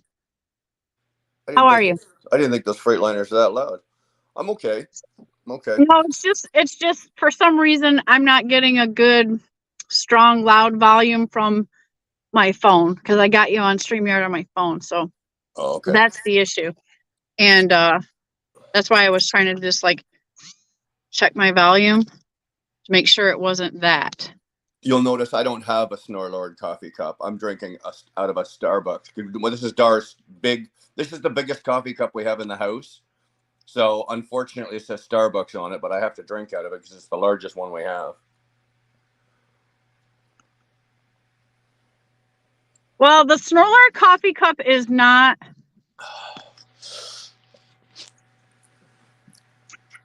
Okay. The Snorlord coffee cup is not an extra large cup. I will tell you that. It is a standard size, like probably 14-ounce cup, right? Yeah. So if you're like the drink out of the bowl cup kind of guy, yeah, this is a lot smaller. So back in the day when Dara and I first met, I'd make a pot of coffee because she didn't drink coffee back then. I'd make a pot of coffee and then I just put the cream and sugar in the pot of coffee and just drink it. Right? Forget the that's cup. serious coffee drinking, bro. Forget the. I can't do that now, right? Obviously, I'm too old now to ingest that amount of caffeine. But yeah, yeah. And decaf sucks. Like you can't I go won't drink. decaf. I won't drink it. I'll go no coffee before I'll drink decaf coffee. Yeah. I won't drink decaf coffee. So So folks in the chat, this is Wheel Burner Express, and he's got a super kick-ass channel, and he just did a little trip up to the ice roads. So he's going live tonight at 5 p.m. Go to his channel, subscribe, and set your notifications on so you can check out that live tonight, because he's going to talk about a whole bunch of interesting stuff that's happened to him lately. That's my plug right there for you, in case somebody's in here that doesn't know who you are. So the fam is in the house. So what do right. you want to say to the family Okay, this so morning? obviously most of you know that I went up onto the ice road up north there in northern Ontario. I was gone. I left. I was gone 3 weeks or 2.5 weeks. Now I got up there and we started working, doing some work. And when I first got there, it was I made it aware, or the upper management knew that I had a YouTube channel, right? So they knew I had a channel, and they knew it wasn't like a small, like 50 subscriber channel, right? It was a decent size. Like by no means is my channel big, but it's not a little channel either. And that I was gonna I would like permission to document my journey across the ice roads. And they said, okay, no problem. We have a couple of guidelines, a couple of things that we would like you to abide by. This was a it's a multi-billion-dollar project. So there's a lot of money and a lot on the line with these companies, and it's not just our company that's doing some work up there. There's other companies, and of course the main company that's building all of the equipment. They said, okay, you can't show any of the equipment on the trailers, meaning what we were hauling up the ice roads to the actual sites. Right. And I said, okay, not a problem. I can abide by that. They said to me that, Brian, you can't show the actual sites themselves. You can't say where the exact sites themselves aren't even sites. Basically, they're GPS coordinates out in the middle of a field way up in northern Ontario. But I'm not about to argue with them, so I abided by that. And they said, other than that, just use your discretion. And I went, great. And then, as you know, I started making videos, right? We were sitting around for a couple of days. The weather wasn't cooperating, right? We got a couple of days where it was above freezing, and the ice road was. Yeah, and you were very clear about, like, I can't show some stuff, but Right. blah, blah, blah. Right. So what had happened is, on the very last video that I had made, now they've all been taken down, so it's not like you can go back and take a look at this. But the very last video I made, I showed a piece of equipment that was not to be seen. And by doing so, I really angered, I guess, the upper management, the director that was in the position of there. And rightly so. When I found out afterwards what the equipment was and whatnot, and obvious, I can't really go into this. It's not like they're sitting here watching your channel or what, but I know that they're watching mine. So I got to be careful. Yeah, but that's fine. I just know that once we all heard that you were home, it was that, like, oh, what? Basically, at the end of the day, the long and the short answer to this, Shannon, is I crossed the line. Okay, I crossed the line. It wasn't done maliciously. I wasn't trying to get away with something. I filmed some stuff that I thought was okay to film. I threw it up on the channel before getting it authorized, or before letting them take a look at it. And then I got up onto the ice road, right? But all the filming was done the day before, a couple of days before, and then I got up onto the ice road, and I guess they watched the video and they immediately pulled me off the ice road and sent me home. And doing now, in the company's defense, they had the right to do that. And it's come back later, like after speaking to the owner of the company. They did admit that they kind of overreacted. It wasn't necessary for them to do what they did, and they apologized. But it was already too late. I was already home. So Yeah, basically, I crossed a line. I didn't realize I'd crossed the line, but by doing so, I forfeited my position on the ice road.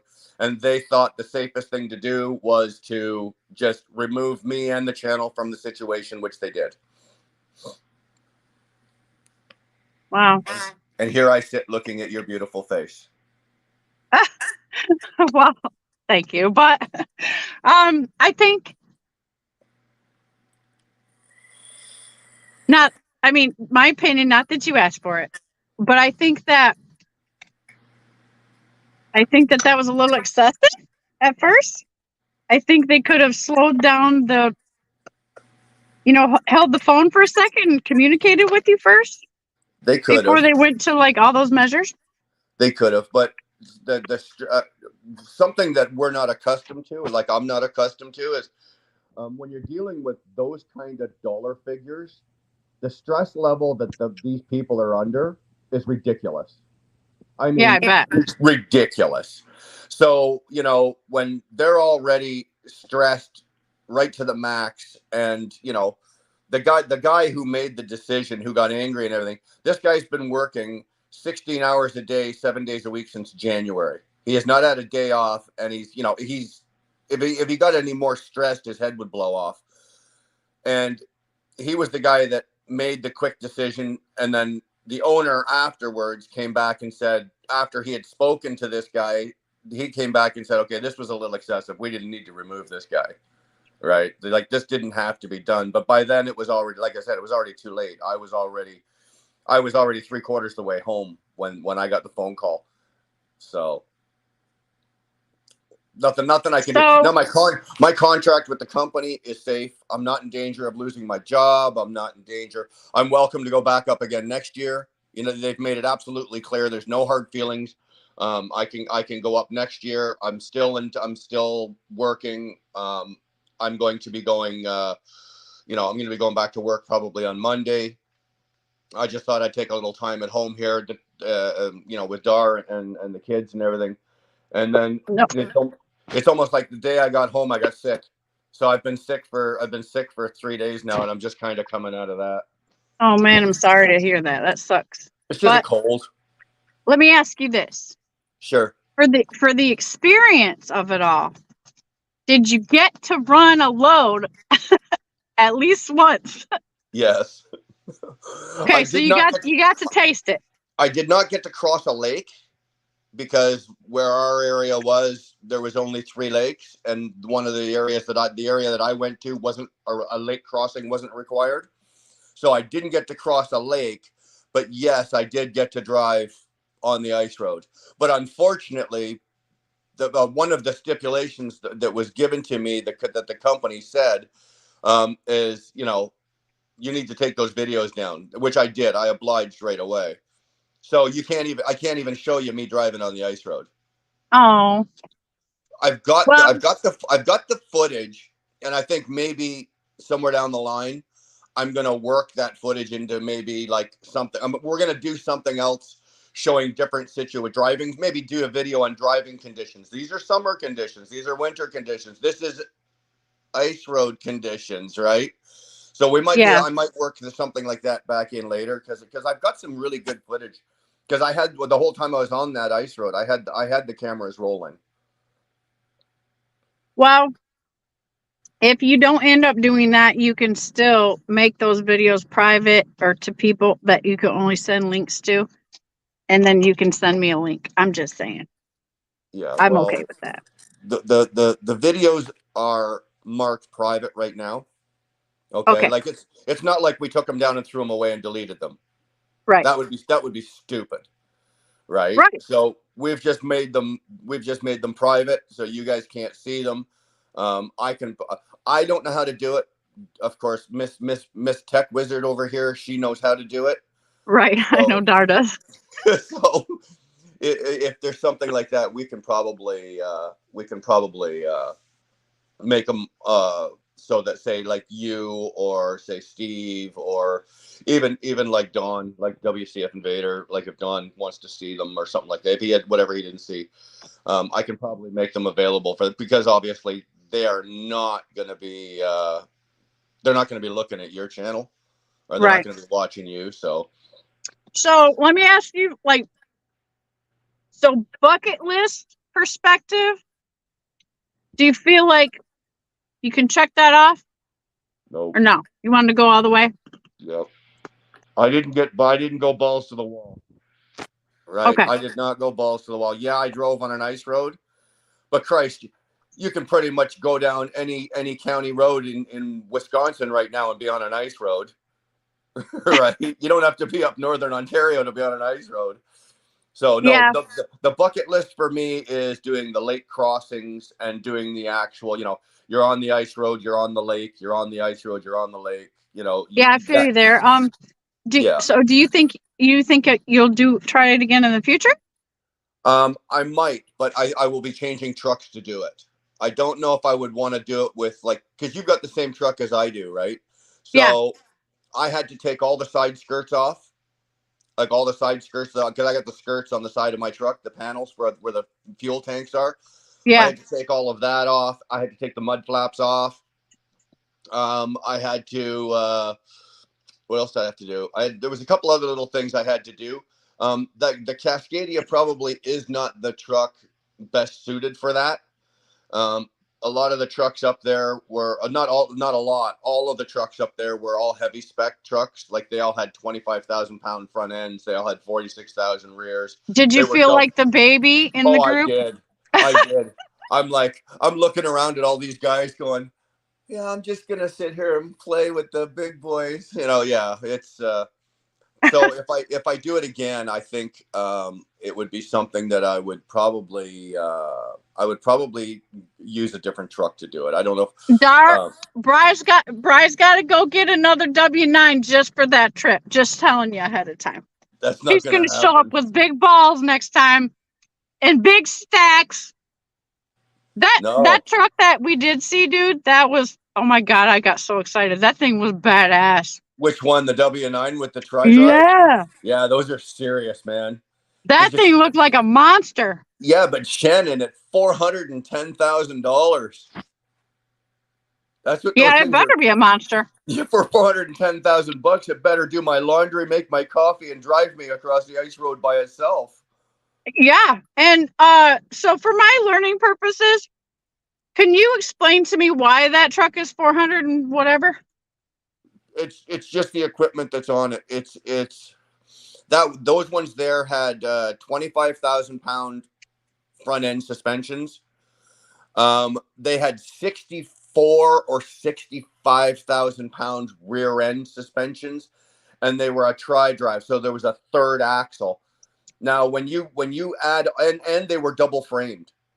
So when you add all of those, if you add those three expenses into, say, the regular price of a W9, it'll take it from, a regular price W9. Now, these are Canadian prices, okay? Don't get me wrong. 410,000 is probably what, 300, say 300,000. So it doubles the price of a brand new truck. It's close to, say, $300,000 American. So I know you can buy a W9. I can buy a regular W9 up here for about $280, $290, and then once you throw all the shit and tax and everything on it, then you're close to $300. Now, if you throw those three axles, like the two heavy spec axles, and then the tri-drive on, and then you double frame it, there's another $100,000 right there. Easily, there's another $100,000 right there. So, man, but you do get bang for your buck, right? Though you do get bang for your buck. I hope that damn thing lasts at least forever. They do. They do. They do, because you got to remember, they don't mileage those trucks out, right? So Those, what kind of motor do you think that's in that thing? I know what motor it had. It had the new X15, because those trucks were 22s, right? They got the X15 at 650 horse at 2,400 foot-pounds of torque. Cummins? Cummins, yeah. Yeah, they've all got the Cummins, because the PACCAR only makes a 13-liter, right? So you couldn't get the PACCAR. So they've got, Do you feel like you got a Detroit, right? yeah, Do you feel like you want a Cummins no. versus a Detroit? Well, here's the thing, okay? Um, I was talking with Chicken Hawk, and we were talking about trucks, and he's got his 680, and he's got the Cummins in it. Now, if I was to buy the new 680, I can't get a Detroit. I can't. Right. They don't come with it, right? I can get a PACCAR or I can get an X15. So in that But you case, can get a Freightliner with a Cummins. correct, I can. So, but if I take that, then I would take the Cummins. I wouldn't take the. But if I order a new Freightliner, then I can stick with the Detroit. I'm very happy with my Detroit. So am I. I've got the 15-liter Detroit. I got the DD15. I'm very happy with it. I got about 435,000 miles on it, and knock on wood, Shannon. I've changed nothing on this truck but a knock sensor, a def pump, and it's all been warranted. I've had no downtime with this truck. I mean, I've been very, very lucky and very fortunate with this truck, and I've still got 7 months worth of warranty left on it. So we're making the decision now to order the new truck, right? You got to do it. I want to try to sell mine while it still has the warranty. So I would like the T680 with the Detroit motor. I can't get it. And you can't get it, I right? can't get it, right? You don't want that T680 anyways, okay? Because look at you. I'm just being silly. Because Freightliner parts are easier to get, and it's a Freightliner. I mean, come on. I agree. Like we got better living space in here, and it's just a workhorse of a truck. It is a workhorse. My truck is a workhorse, and it does the job. I call it bang for buck, right? That's what I call it. That's what I'm saying, Bri. For if you want bang for your buck, you go with the Cascadia, right? Because it is a workhorse and it works, but it's not. It doesn't have as many creature comforts as, say, the Kenworth does or the Peterbilt does, but they are good trucks. But it's not big enough, because she's not winding down her business, but she would like. Wait, what's not big enough? The Kenworth or the Freightliner? The Freightliner. The Kenworth is actually bigger inside than the Freightliner. Is it really? Yes, it is. See, that's one thing that I thinking down the road, I was talking to somebody that had a Pete, and then we got all talking about trucks. This is at the terminal, and they was telling me like, oh yeah, the Pete's got like all this room, and it's a whatever size they said, right? And I was like, does it really? And so then we looked at a couple of them driving by, because Dart has the Kenworths and T680s in the Pete's, right? And so, we were just talking about them, looking at them, and then they told me that the Volvo's like ungodly huge, right? The Volvo, whatever. The Volvo has a 77-inch bunk, which is big. The Freightliner, like yours and mine, are 72. Right, 72 inches. And so what's the Pete and the Kenworth have? Well, if you get the Peterbilt Ultra Loft, I think they're 76 or 77 as well, like the same as the Volvo. And I think the T680, like Chicken Hawks, I think it's a 76. Right? Now I need that extra space, because the thing about the Kenworth is it's well designed for two people to live in it. It really is, right? Chicken Hawk and Special K live in theirs, no problem, right? And you got to go in there and see how big it was, and I got to see how it's designed. It's very ergonomically designed inside for two people. It's very comfortable. The passenger seat actually turns around and does a complete 180, and then the dinner table pulls out, and you can actually sit there and have dinner sitting across from each other. There's more floor room than we have in our Freightliners. The truck that, like the 680 that I spec'd out, because we called Kenworth on Thursday, and I was talking to the sales rep, and we've taken the first steps, right, to order the truck. And he asked me, he says, "Do you want the upper bunk?" I said, "No, I don't want the upper bunk, but I want." They have a really cool shelving unit that goes up there that runs the whole length of the truck side to side, and it's very well designed. Kenworth really thought about it, so that's kind of where I want to go. But I'm waiting for the price to come in on this thing, right? So Yeah. like I'm So wondering, I'm gonna because don't get me wrong, my Freightliner, I can take Dar to work with me. Like Dar can come out for a couple of weeks because, like I said, she's going to start handing off more and more of her business to our daughter Brianna, and Dar would like to spend more time on the road with me. Maybe come out for 2 weeks, go home for a week, come out for 2 weeks, whatever, like that, right? yeah. So that's where we're kind of going at this point in my career. We want to spend more time together, and it's easier for Dar to come on the road with me than me to come home and stay home, here. No, So I think it's great. Like I'm excited for when you guys do that because I think Dar will enjoy it. Once the kids are right, the kids are okay. well, She the can kids bring are her growing up. cat. Shannon, but the youngest daughter is 21, and she doesn't even live at home, right? Right. All That's my my youngest is 21. And so Yeah, that's what I'm saying. Like I can relate because, I'm kind of there myself. right, So and be able to get away from all that and change gears is like well, for the mom is like, it's you're nice free. at this point in our lives where I'm winding my career down, and it's kind of Yeah. nice that I can take my wife with me. We can go, like, I can pull a Shannon and go sit for a week in Florida with my wife if I want to, Yeah. or if we go, if I'm out somewhere out in Missouri, I can camp out in Snorlord's, backyard for a week.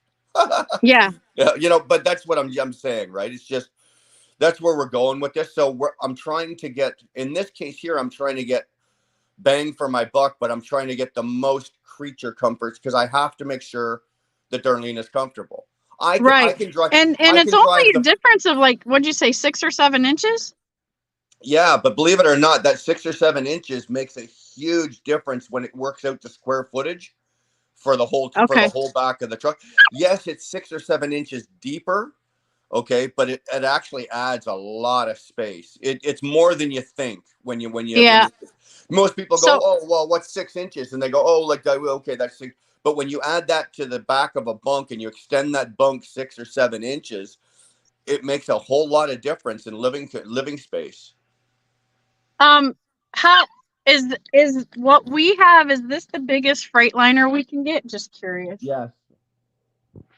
Yeah, unfortunately it is. Unless you want to, you can get them custom made. Like you can go and get a Freightliner custom made to be any size you want, but Well, yeah. you're gonna pay through the nose for it. But for like you and me, if we were just ordering from Freightliner, what we've got right now is the biggest they've got. Okay, because that's what I thought. Because I thought that this is a condo cab, right? Is that what they It call it or is. something? It is. Yeah. It is. And yours is the same as mine. It's comfortable. Like, it's comfortable for you. It's like my truck is very comfortable for me. But like I said, if I was think about this, Shannon, like, and this is just hypothetical, but let's just say you and I were team drivers and we were both living in your truck. Yeah.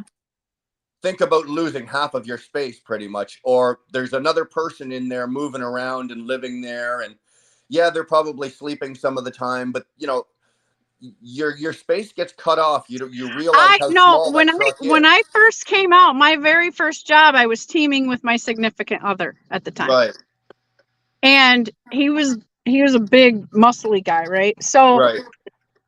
so I did that. We were teaming, obviously, so sleeping arrangements. It was tough for us to sleep in the bed together, Yeah, and then especially when we both gained weight after that. but but it's like it wasn't so bad because one was driving, one was sleeping, so we kind of shared a bed. Right. If I was with someone else who like a trainee or anybody or whatever, anybody else, like, then I'd have, like, that's why I got the top bunk. I got a team truck for the future so that I have the equipment. If Right. whatever I decide to do with the truck, it's a versatile, but also obviously I want to eventually take one of my kids out with me. And I Sure. thought, okay, it'd be beneficial to have a second bunk for all those reasons. Right.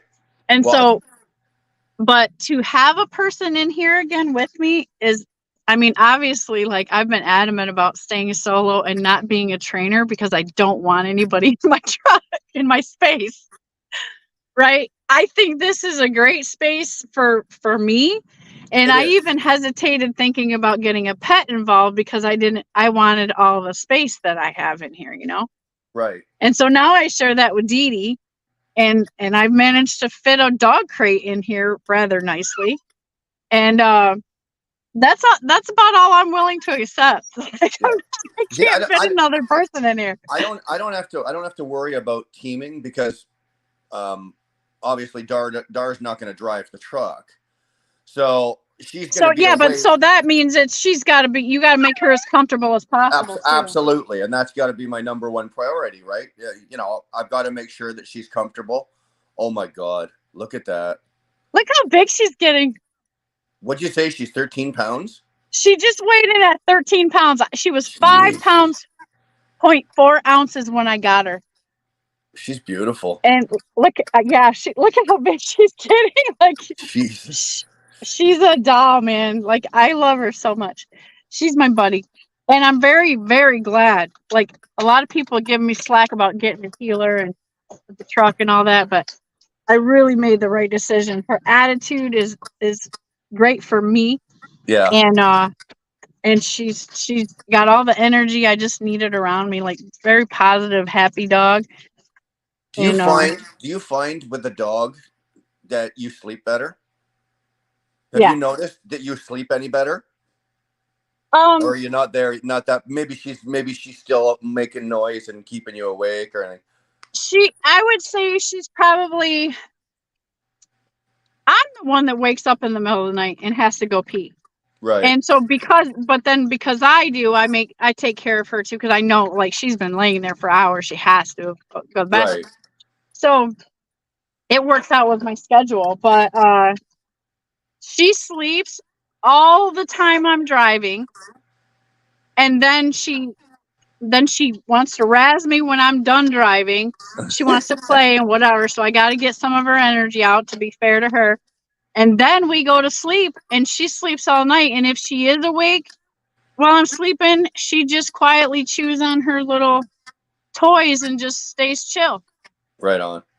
And then she'll go back to sleep and then wakes up when I wake up at 4 a.m. So I don't know. It's been way easier than I thought.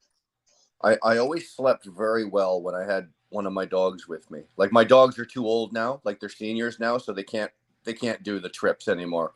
Yeah. But for years, I always had a dog, right? As one would get older, then the next one would come, and I always slept well. I always did well with the truck. I loved having a dog, and it would, for me, the comfort was laying in bed.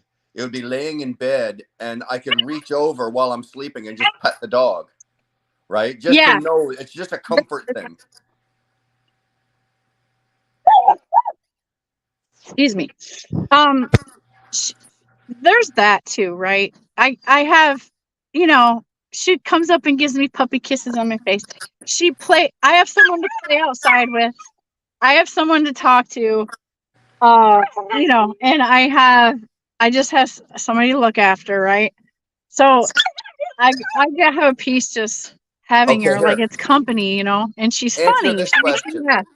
Answer this question. Have you been driving along, and let's just say you've had, like, you've been driving for like 2 or 3 hours.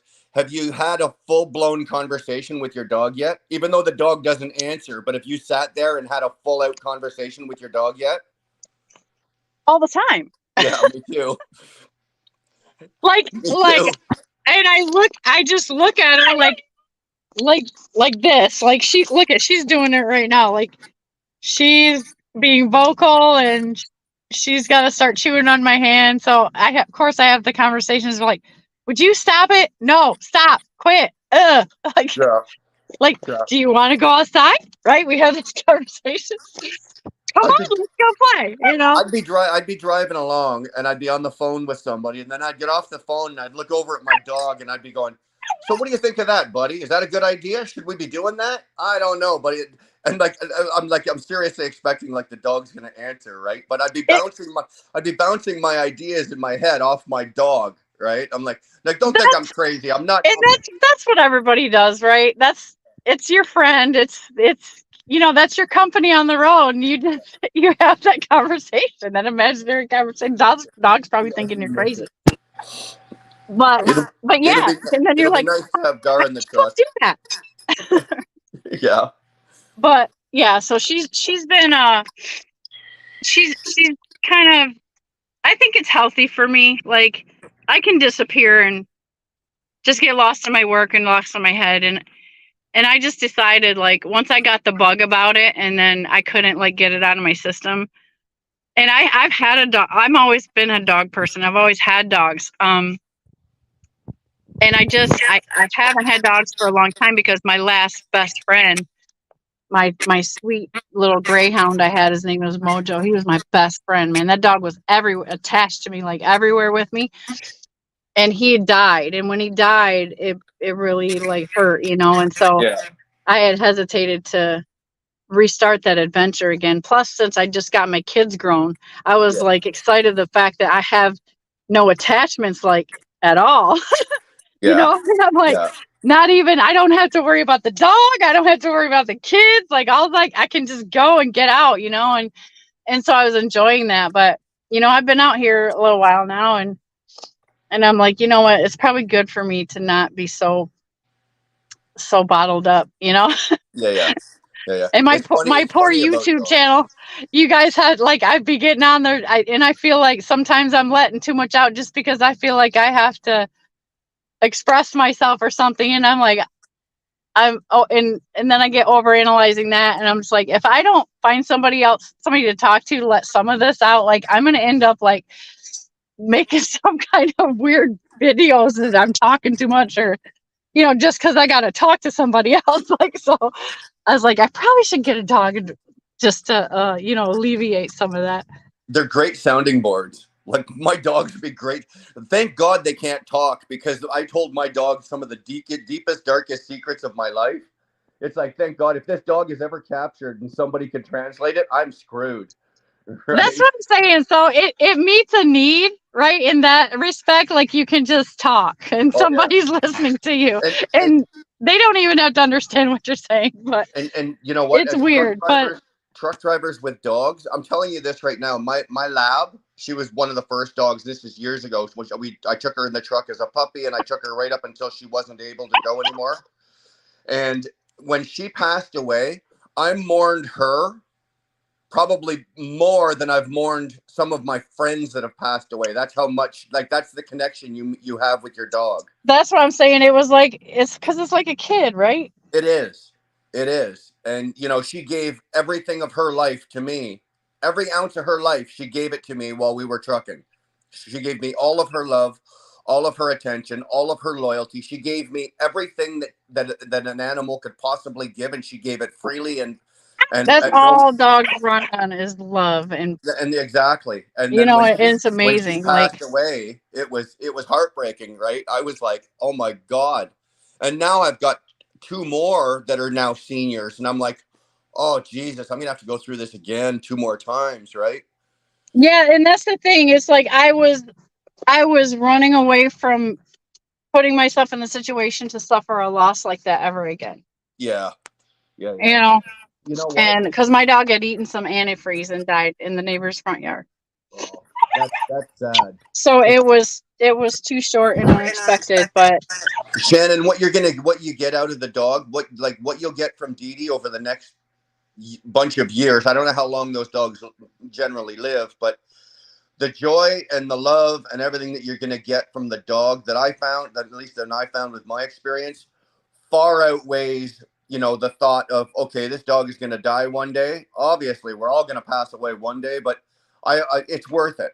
It's worth it. You're gonna love having that dog, right? Or you already do love having that Oh dog. And my that dog, God, dude, she's so hilarious. And the yeah, thing is that I've got so much video content already, but I swear to you, like I miss the coolest, funniest shit that she does. I miss it. I can't grab my camera fast enough. yeah, Like and the fact that she's so smart blows my mind. Like I've had my last dog was a smart dog, but yeah, I've never seen a dog as intelligent as this. Like it's blowing my mind.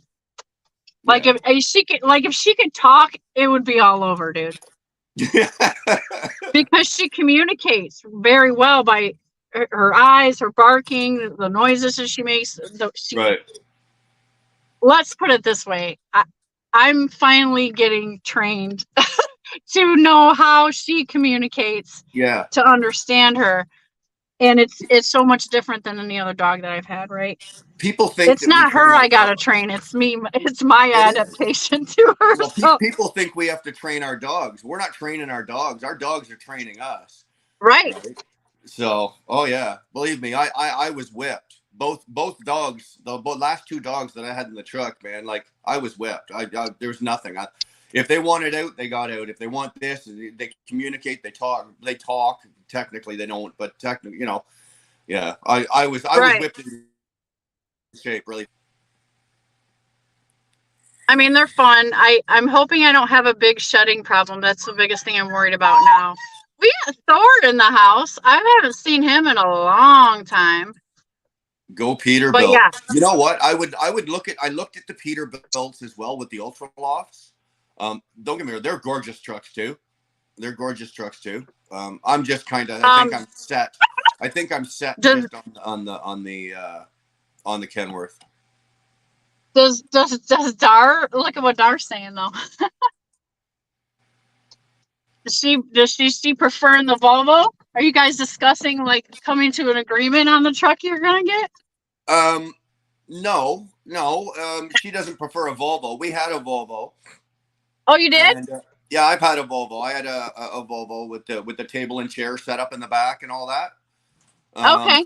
and it was comfortable, and she enjoyed it because it was nice. While I was driving, she could set up the table and chair, and then she could sit there and drink her coffee, sit on her laptop, just like sitting at a dining room table type deal like that. But Volvos, again, if you go back to bang for buck, I think myself personally, I think Volvos are over engineered.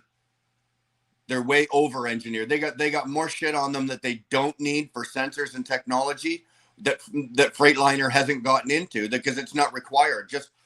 But Volvos have like, without sounding gross, like Volvos pretty much, if you fart, there's a sensor to tell you that you farted, for Christ's sake. I mean, it's ridiculous. They're just over engineered, and they're very expensive Yeah. to fix. Right? Like with a Volvo, if you break down or you're having a motor issue with a Volvo and you've got a Volvo motor, you got no choice but to go to Volvo. But with my Detroit, or if I have a Cummins, I can go anywhere, right? I can take my Freightliner into Kenworth. I can take my Freightliner into Peterbilt International because they all work on Detroits. Right? That's what I one love of the good about things. it. Like it's so American. Yeah. Like Yeah. even though it's probably, I know everybody, we got parts from Mexico, we got this, we got that, but I live in Michigan and those motors are built right there. I know exactly where they're built. I went and picked up a truckload of them. I have a picture. Oh my God, is it great? But so I got to haul them one. So that to me hits home. And the fact that this is the only truck I've ever driven, coincidentally. And so I know it, Yeah. and Yeah. it's like I would just like to. I love it. Like so, when I think about driving a future truck, like yeah, I think I would want to take the comfort from the Kenworth and the Pete's, Yeah. and get this truck to be that comfortable somehow. You know? Well, then you're getting into the price. I think Freightliner has it set up the way it is because they are, if you look around, they are the nation's fleet truck, right? They are the fleet truck. They are the truck that all the big fleets are buying most of. Yeah, you see a couple of fleets, a couple of the megas. they've got some Kenworths and they've got some Peterbilts. But if they've got like 1,000 truck fleet, most of them, I guarantee, are probably Freightliners because they are cheaper. And you know, they're that's what they're called. They're fleet trucks. You know, you don't see T680s or Peterbilt with ultralofts as fleet trucks generally. I know this truck ain't happy, like feeling like she's running super fine unless it's got a load on it. I don't know if Mine you've too. noticed that, Mine too. but Mine too. My Detroit's not happy unless it's pulling something. Right? yeah. Like I had to bobtail all the way out to Winnipeg, and that was 1,400 miles. My truck hated it the whole freaking time. I was waiting for a check engine light, and it didn't happen. But because it was so cold, and because the engine wasn't getting warm enough, I had to stop and do a parked regen, right? Because it wasn't regenning because the engine's just not getting hot enough to do it. Driving around bobtail, Right. So unless I'm pulling something, like it doesn't have to be 45,000 pounds, but unless I'm pulling a load, the engine's not happy. It's much happier when it's working. I know, and I've said that, but just because I'm a female and I'm not a mechanic and I haven't been driving for 20 years, like I didn't want to voice it too much, but I kept, man, I'll be driving. I'm like, this truck just runs more outstanding when it's working. Yeah. And so I love it for that reason. And I still think it has a great living space, but I don't want to be in any truck with another person unless I got one of those super condo, those super stretch, whatever those big ones are that those guys drive. Yeah, well, if I could talk Darlene into selling the house, then I could sell this house and I could buy one of those and just pay cash for it, right? She's not quite ready to do that, so I have to. Why don't you just let do what I did? Let one of the kids take over the house. Well, that's the plan. That is the plan, right? So you can go order that up. We've still got two children living at home here, right? Like Brianna and her boyfriend, they rent the basement, right? We've got sort of like a studio kind of apartment downstairs for them. So they rent that. And my other daughter, she's still living here. My second youngest daughter, but she's in college. So we don't charge her rent. As long as she's in school, she lives at home. Right. No, that's what I did with my kids too. Right. But so the baby finally got married. School, let me tell you, once she's done school, Moneybags better find some money because she's paying rent. Right. Well, so what my deal was when they got married, the baby and her boyfriend, right? When they got married, they were living at the house, right? He moved in just a short time, like after they got engaged. And we were just waiting for the wedding date and whatever. And I said, all right, when you get married, she's yours. And I said, and if you're staying here, you guys take the house and all the bills, right? Yeah. And that's what I did. So I still own the house. Yeah. But they took over the money part of it because I'm not there, and I still get my room. Right. Well, Dar and I have talked about that, and we would do the same thing. Brianna and Mike would probably move from downstairs up to the master bedroom, which is where Dar and I are. And then, the other kids, because there's 5 bedrooms here. So I said to Brianna, so is mine. I said to Brianna, well, why don't you, you and Mike can take the master bedroom, Maddie can keep her bedroom, and then you can rent out.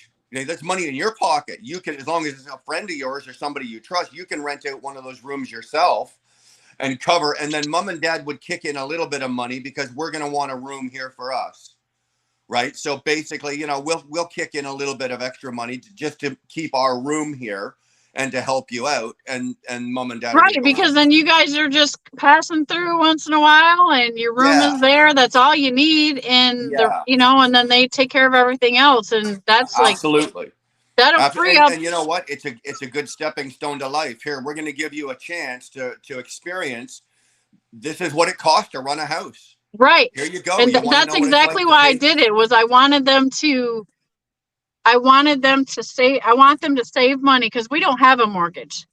Right. So I want them to save money while they are there.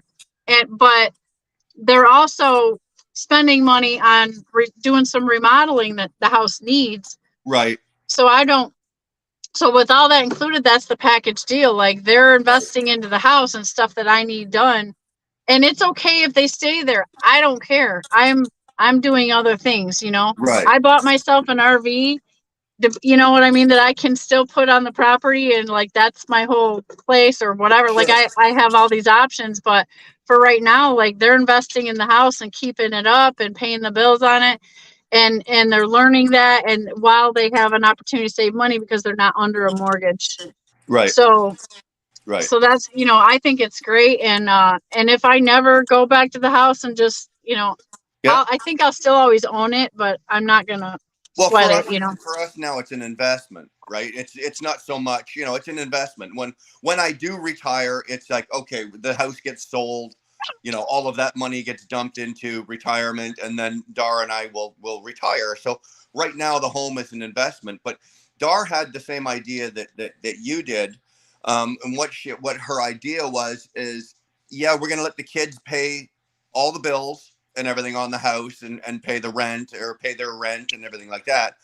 But then she was going to keep a portion of it aside, because I don't know about in Michigan, but in Ontario right now, it is almost impossible for a young person to get a mortgage to save the money for the down payment.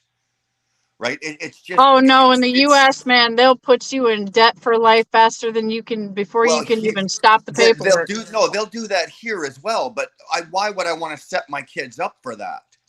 Right? Why would I Right. want to set my kids up for that? So That right. I'm against, like I told my kids, I said, this is I have a 5-bedroom house. Like, what do I need it for anymore?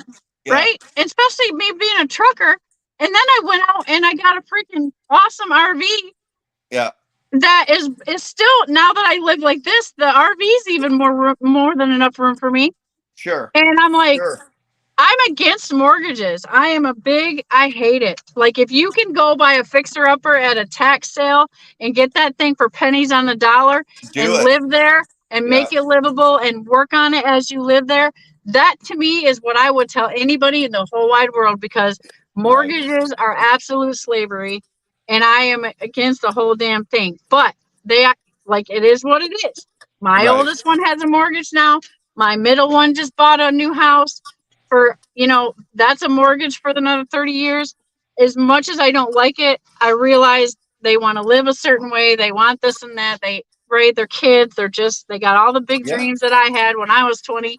I'm going to let them live and learn. And I'm at the age now where, you know, I don't have a mortgage and I'm free. I feel freedom from that. Like, because that's, oh my God, you know what that is. So they don't know that yet. They don't know that until they learn, like, okay, I go to work every day hating my job and hating my life because I have to, because why? Because I got in debt and I have to pay for these things, or they're going to take my life away from me. I won't have a house. I won't have a car. Like, that's how they get you. So it is. And I think so now that I've minimalized my life and gotten free, right? Yeah. I don't want that for my kids, but they're very clear on that. So they made their decisions based on their decision. As much as I stomped and screamed and said, "Don't do it like that." Yeah. So I gotta let them walk it out. We did the same with ours. We told the kids, okay, we're not charging them a lot for rent by any means. Right. You know, but it helps with the payment. Well, whatever. It helps with the payment for the mortgage, whatever. But we want them, okay, this is your rent. It's very low. If you think about what you'd be paying for a rental apartment or for whatever, think of those dollars. I want you to take that amount of money and put that aside. And you save that, because, you know, in 3 years, you save that, you know, that realistically, that could be your down payment on a house.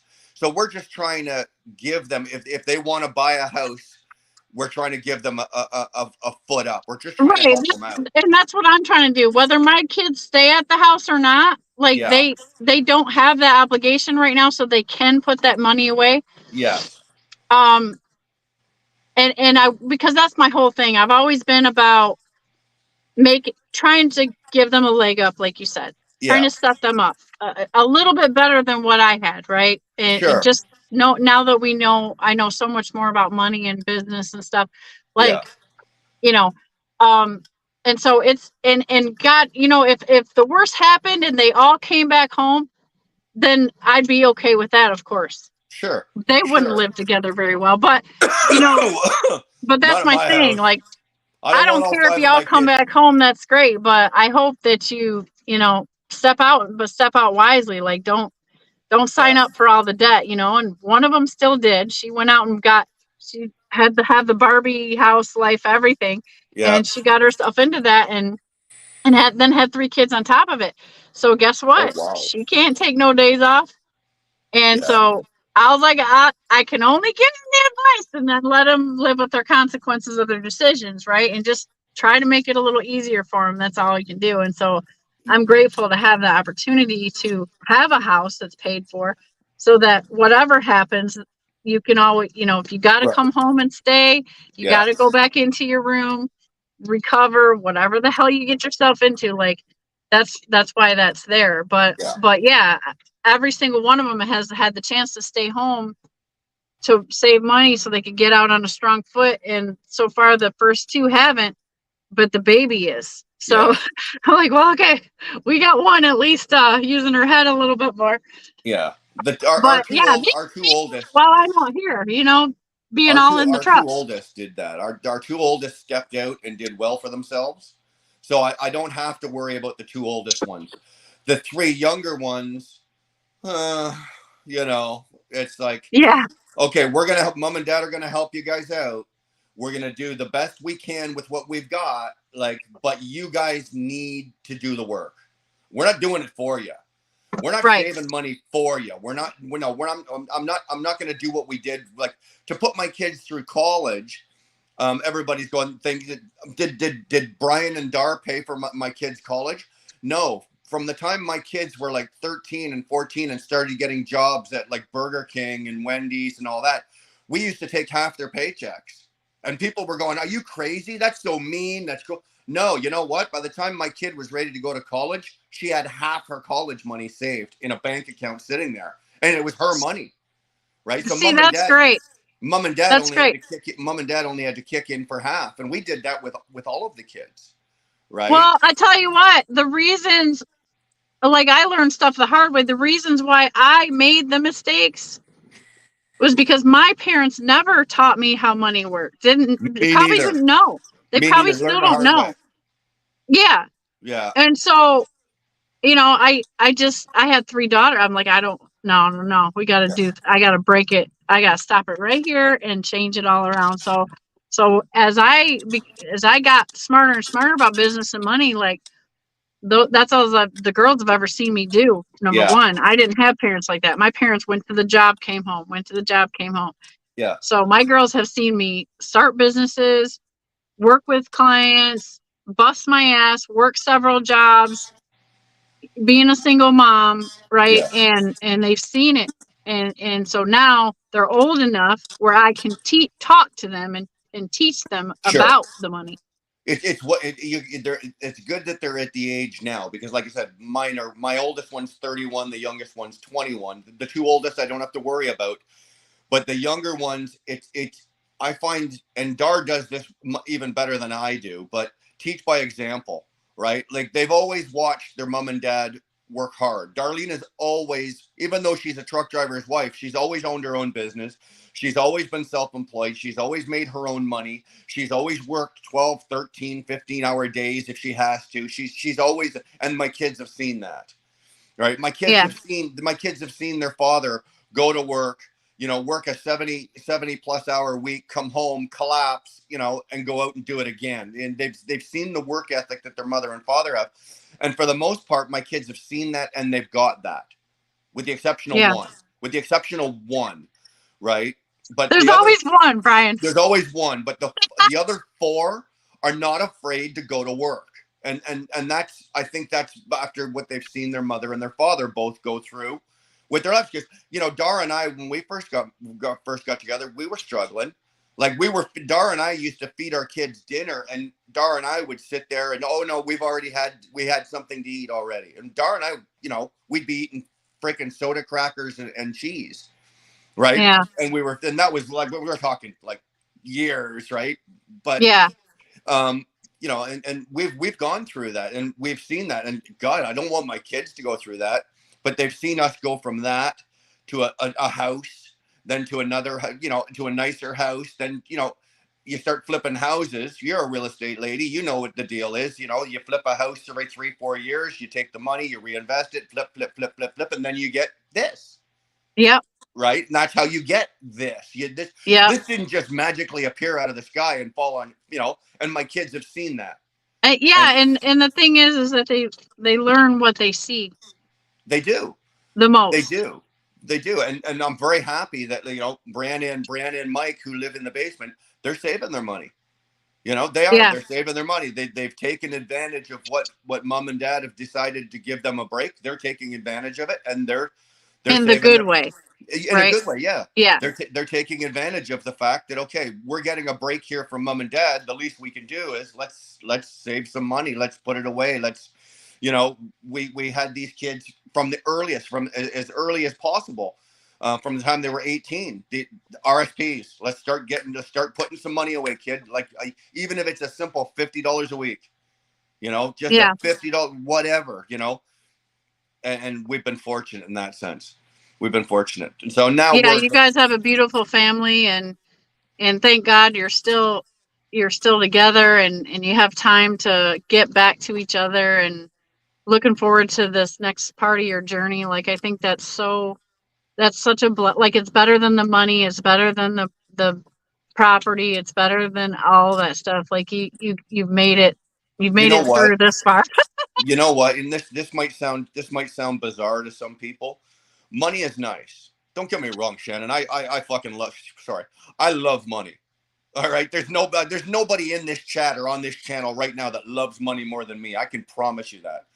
But Yeah, it is not the end all be all of life. And I would gladly sacrifice dollars to spend quality time with my wife, because I've lost so many years with her being on the road. I have. yeah, I can't get those years back. There's no way I can go back and get those years back. But I can take. I can even if it means making less money, but I can take my wife with me and spend the next few years that way with my wife. Then you know what? I would give up the money to spend the time with Dar and be on the road with Dar any day of the week. I right. Money is money. I could lose all of this tomorrow. I could lose the house. I could lose it all, but I can always go make more money, Shannon. Money's not going anywhere. I can always go. I can always make Yeah, money. that's how I feel. Like, it But doesn't matter what I do, because I know I can be successful in just about anything. exactly. You But know what I mean? And I can't get that time back. right. I And can that's, buy anything. I can't buy the time back with my family. And now that I'm winding my career down, kind of, I'm in the last quarter of my trucking career. Um, I'd like to spend that and maybe not make as much money, but spend more quality time with my wife. I owe that to her. I truly yeah, do, and I feel that way. I owe I that to want to her. run less. Like, so when I talk about, when now today, like, I missed a lot of years with my kids too, because I had to work several jobs. Exactly. And then I jump into this for a couple more years, right? Yeah, So as a mom, I'm like, my God, I owe them the rest of my time, you do. and I'm You trying to want to get know? there. So if I look at getting 2 more trucks, I have to think about that too. Like, is that going to take me away? It might put me at home in the office, but am I really going to be able to be there with all that Your phone will responsibility? never stop ringing, Shannon. I promise you. If you run 3 trucks, your phone will never stop ringing, and then you're going to be dealing with drivers, then you're going to be dealing with dispatch, you're going to be dealing whatever, you're going to be dealing with problems. But at this stage, I was just about to say, because you touched on it a little bit, you know who's a perfect example is Snorlord. Steve is a perfect example of this. One day in the future, I'd like to get paid for what I know, not for what I do. Does that make sense to you? Yes, And absolutely. that's where I want to get with my career. I'm almost there, right? Do I know a lot of shit? Sure. Is it useful? Sometimes to some people, yeah. But, am I getting paid for it? Not necessarily. Like yourself, we throw ourselves on our channels and we give it away for free because that's the right thing to do. We're trying to help the next generation of truck drivers succeed. But I would like to get to the point where, I'm getting paid for what I know, not necessarily for what I do, so that I'm not working physically as hard, but because the brain is still sharp, Yeah, like what comes to mind is like operations in a bigger trucking company or Yeah, a broker, like a broker. They have yeah, operations people. Like that's where I think from me being with my background and then applying this and seeing how this is structured and everything, like I really think if I was gonna walk away from the truck and had to go get a job or some kind of whatever, like I think that because they have remote positions too, but it would be what I've learned of what the operations department and the brokerages do. I can see very much in the dispatching yeah, or being the broker agents, like I can see very much where our knowledge can be extremely helpful in those positions. yes, yes. Something Oh, like that. But absolutely. it would be me working out from home for sure. Like I'm not going Shannon, into a cubicle every day ever again. you yourself would make a really, really good, like, into operations, like dispatching, operations planning, because you can take the year and a half of knowledge that you've got because you've done it. Dispatchers have this weird thing of they just tell you where to go, when to be there, and give you a pickup number, but they've never done it. They've never done the Right. job, right? Whereas you can sit in just for example, a dispatcher's chair, and you can say to this guy or girl, okay, here's your pickup number, here's your time, this is this, and this is the job that you're required to do. And when the truck driver goes, oh my God, I can't do that, Shannon, you can turn around and go, yes, you can. I know you can because I can do it. Right. Right? And that's what Snorlord brings to the table with his dispatch service. Absolutely. And that's what You I was know, getting at. Like Steve is one of those guys that if he's dispatching you, it's going to be in real time, because not only is he telling you what to do, but he's not bullshitting you, because he can turn around and go do it himself if he has to. So you can't pull one over on him. You can't say, oh, well, that can't be done, because Steve's going to go, yeah, it can, because I can do it. Right. right. He's like, But I've done it for years. Like, what are you right. talking about? But if you take somebody with a really good business analytical mind like yours, like mine, and you put them in an operations position, you can do things in your head that those idiots need computers to do, because you can sit there and go, okay, I've got to go from Flint, Michigan down to Tulsa, Oklahoma. Okay, I'm in your head, you already know the route. You can probably roughly within probably a couple of 100 miles guess the mileage. You already know how many miles it is, how many hours it is, and you know a lot of the stuff because you've done it. And then Yeah, it's a different feel. Like I work tightly with two different broker gentlemen. yeah, One is an ex-military staff sergeant.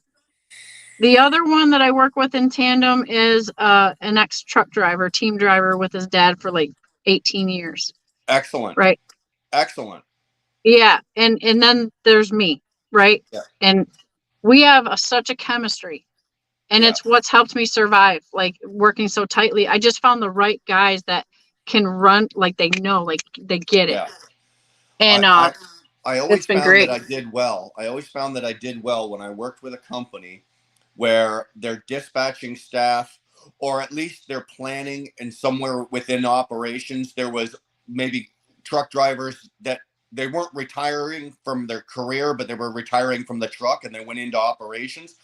Those were the guys or girls that I generally got along with a lot better, and Because they know what it's I like had a out here. connection with. I had a connection with, right? And Now, I feel like that's if we for health reasons or whatever reason have to put out of our trucks, like that's the best place for us to continue. yeah, it is. We have the skills, we have the hands-on, like we've been out there, like we get it, and we're the best people to work with the office people that haven't done it, Right, right? So right. it's just a better management system. That's my opinion. But No, and yeah, I agree with your opinion. I think you're absolutely right. I think anybody that's, I would love myself to get out of the truck and go into an operations position, but first of all, it's not going to pay me what I want, because those positions unfortunately don't pay what those people are worth. right. Right? An operations manager or even a dispatcher, You know, a dispatcher up here right now, the average salary is about $55,000 a year. Now in Ontario, you Yeah, can't live on if I'm you gonna can't live on that. dispatch, like I want to just dispatch my own. I want to do my own business, my own Yeah, self, my own it's stuff. probably best that you do, but you know, when time Yeah. comes, when you've had enough, you know, that would be something that you'd be really good at. My problem is that I can't sit in an office with a bunch of other people. I'm not built like that. I don't play. If I was able I to work can if from I'm home, at home, but other than yeah, that, well, I'm yeah, not. There's no. I'll stay in this truck until I die or get kicked out of yeah, it. Like yeah. this is my office. If I could work remotely from home or something, then yeah, I could probably do that. But if I had to sit in an office with 10 other people at cubicles, I would blow my brains out inside the first week. Dude, that's how I got here. Like I kind of hit the flat line and I was done. Like I'm not like I'm worth more than that.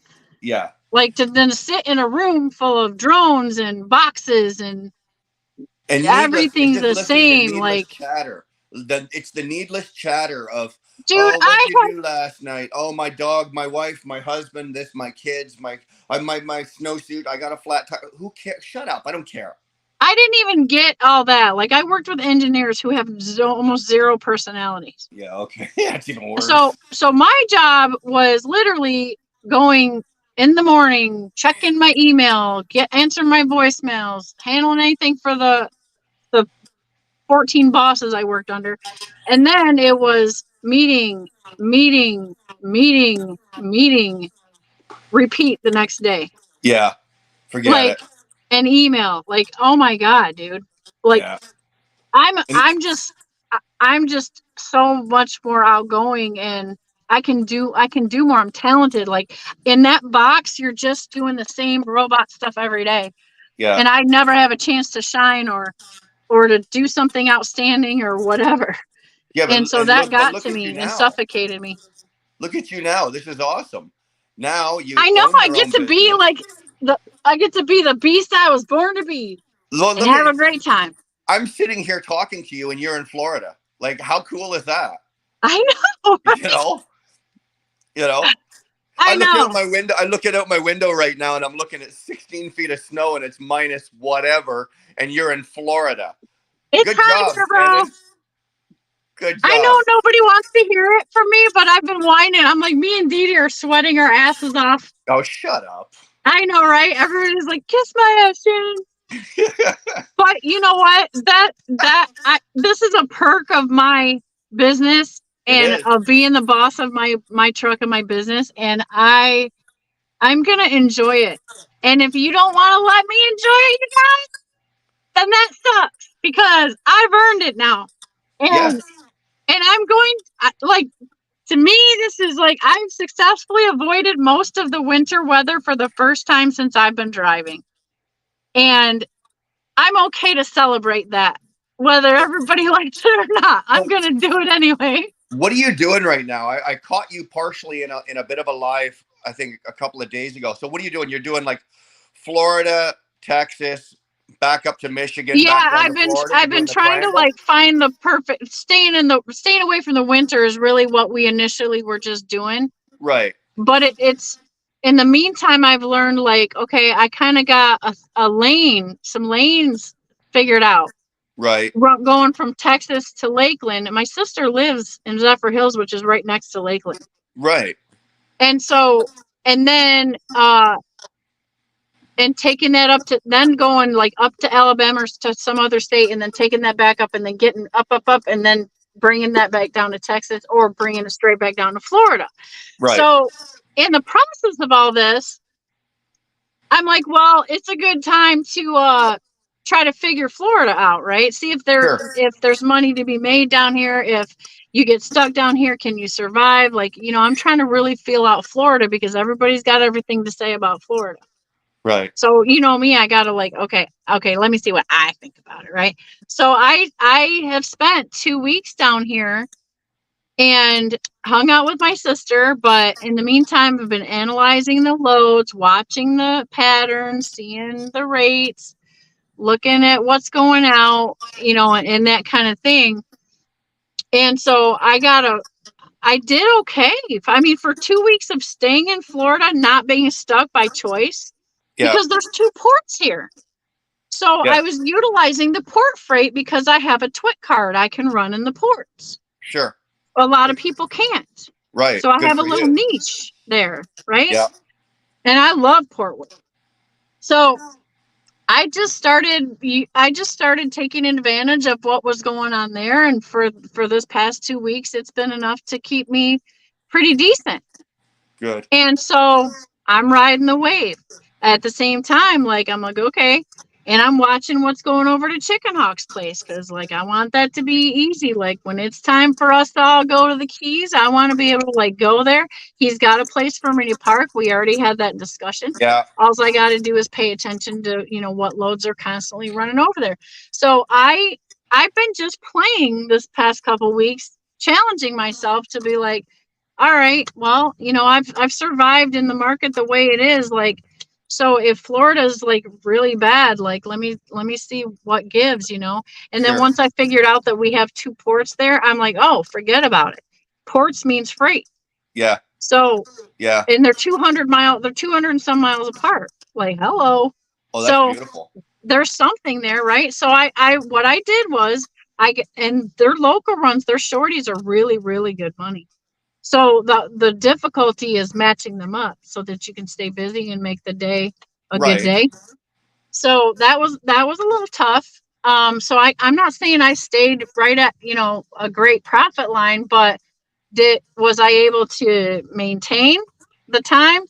And yes, I was. So I'm okay with that. I know I'm not down here banking extra profit, but I found the freight that pays better than $1.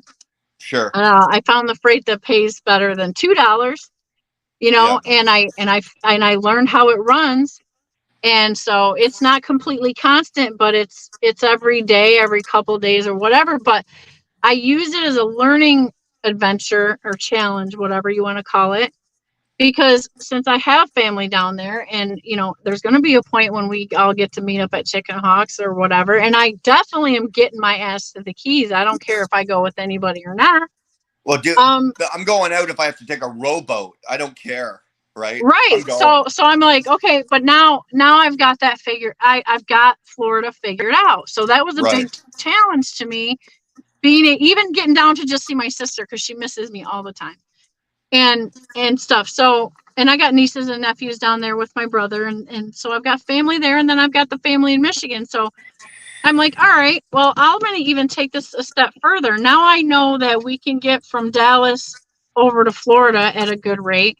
I know that I can get from Ohio to Florida at a good rate.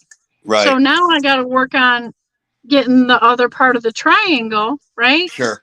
And so I would like to end up doing the snowbird thing whenever I want, right? Yeah. I can get to Michigan when I need to, and I can get for good money. Like, I can utilize getting back and forth, even if it takes a third leg down from that down to Texas and then over. But that's really what I've been learning during all of this, avoiding the winter conditions. So it's been very productive for me, like that, and I've been making enough money. There's nothing wrong with sacrificing. Okay. There's nothing wrong with sacrificing a few dollars to pick up and learn the learning curve, right? And that's what I've done. I've done it multiple times. I've done it multiple times in my career where, with economy and everything like that, you've had to pivot your business and change this or that. I mean, to me, it's an investment. It's knowledge that's priceless, because now that I've been to a whole lot of places all over the country, now I feel like, okay,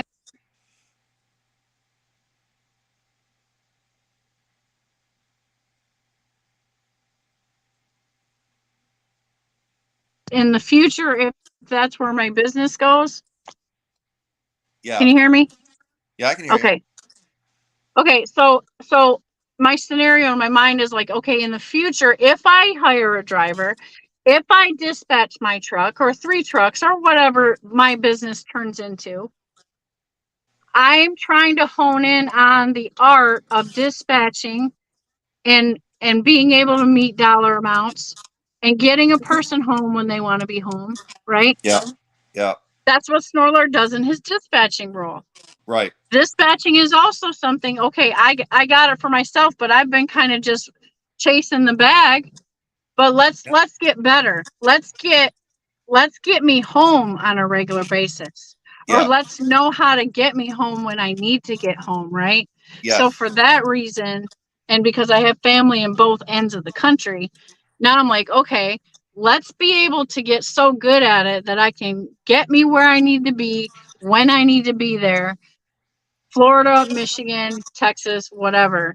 Yeah. And let me master that now, right? Right. That's my new challenge, because that will make me a better dispatcher for someone else if I hire someone else to drive my truck. Sure. So I'm the guinea pig. Like, I'm doing all this stuff so that, like you said, I've done it.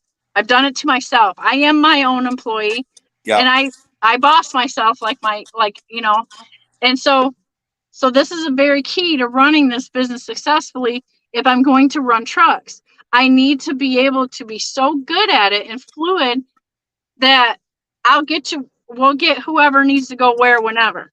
Yeah. And so Yeah. I'm starting with this nugget. If I Right. can do this nugget, it'll boost my confidence in dispatching and learning the lanes. And by the way, Snorlord and I are going to try to get together about doing a live talking about how to learn your lanes. Yeah. Because so I've been out here just bumbling through it all and listening and utilizing whatever information I can gather to do that. But we want to have the conversation for the new people, for myself as well, so that I can ask the questions from my perspective. Like, when we talk about triangles, when we talk about learning, hey, learn your lanes, like learn your numbers, learn your lanes. Yeah. Well, let's take it a step further and let's talk about, how do I learn what the lanes are, and B, my lanes, right? Yes. How do I actually apply that and say, okay, so I want to run from here to here because I live over here. Yeah. And how do I start to learn that and pay attention? What information am I looking for? Because that's what's missing. Like, all the truckers know what you mean. We know what you mean. But let's take it a step further in a teaching process where it's like, okay, what do you mean by that? Like, what do I start looking for? And things like that. So Snorlord has agreed to have that. I think we're going to try to go live together.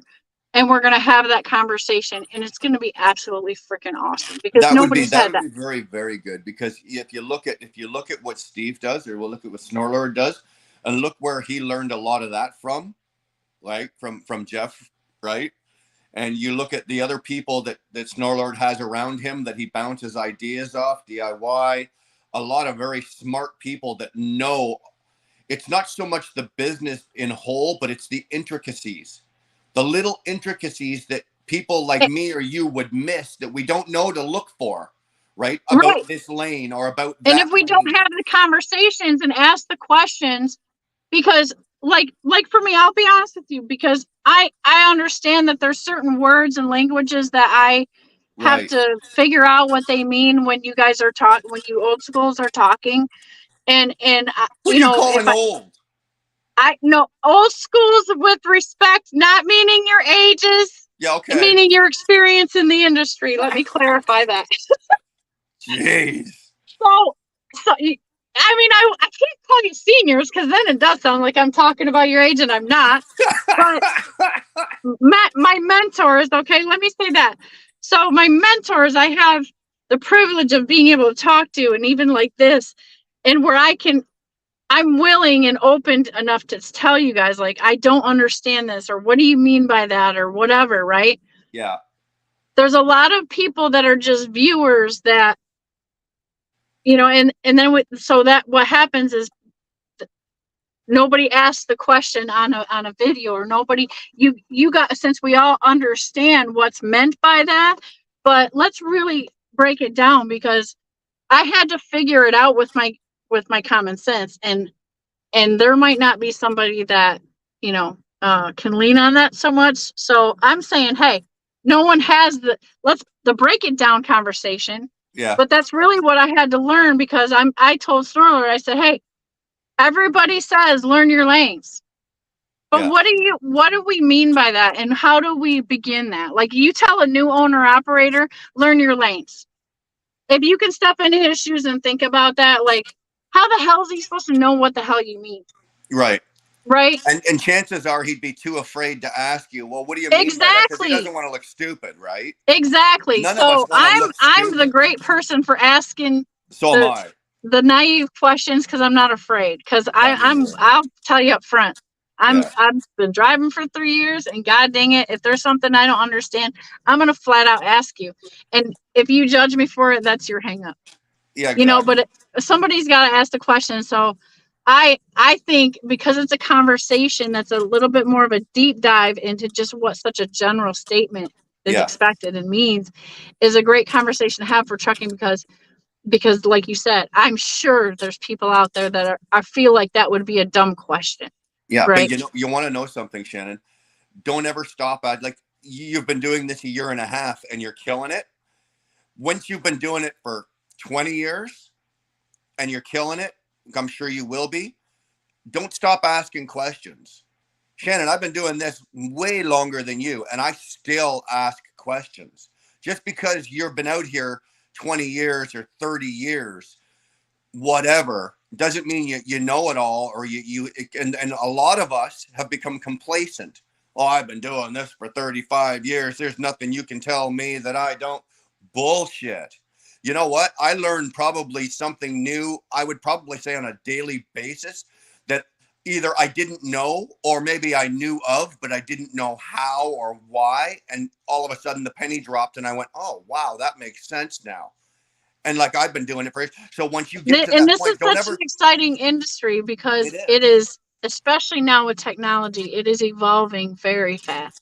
too fast, in my opinion. Too Right? fast. So Yeah. look at, like, we we're getting new tools, new apps, new systems, new Yes. CEOs, new trucking companies buying each other, like new equipment. Like, we're never we always need to stay supporting each other, because it is constantly changing. It is. It You is. know, And and that's why, like, in engineering, that's exactly the reason we had our whole work day was meetings, communication, yeah, because everybody's bringing in information from everything, and then and having to talk about it, so the mentality can grow, and then the designs for the future have to come from that. Like, it's all about that stuff.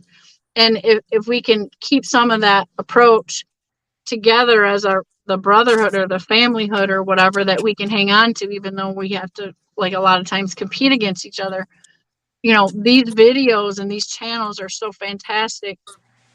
And speaking from experience, not only as being a new person coming in, a female, and then trying to work spot market, and then learning from watching YouTube videos, right? Because I dove yeah, right in, but it was all the research that's available that made me get this far, even, right? And I feel sure, like I've been very successful in exactly what I wanted to do, because I'm achieving exactly what I wanted to do. yeah, So so because the industry is changing so much and will continue to evolve at such a high speed, it is our communications together, and keeping each other learning and keeping on the edge with all the new stuff, is extremely important. You it know, is. even if it's just coffee chats and we're just crisscrossing notes and whatever. You know Hey, what I mean? absolutely. I will go out there in my truck and I will compete with anybody. Yes, I'm competing for freight. I'm competing for rates. I'm competing for money from you, from everybody else. But it doesn't mean that I won't stop and help you, and people won't stop and help me. Just because I'm competing with you doesn't mean I want to bury you and put you into the dirt, right? Right. What our industry is in dire need of is people like you, like Snorlord, like Jeff, like DIY, like, like these guys that are out there that have done the job, that are now willing to turn around and take people like you and like me and teach us.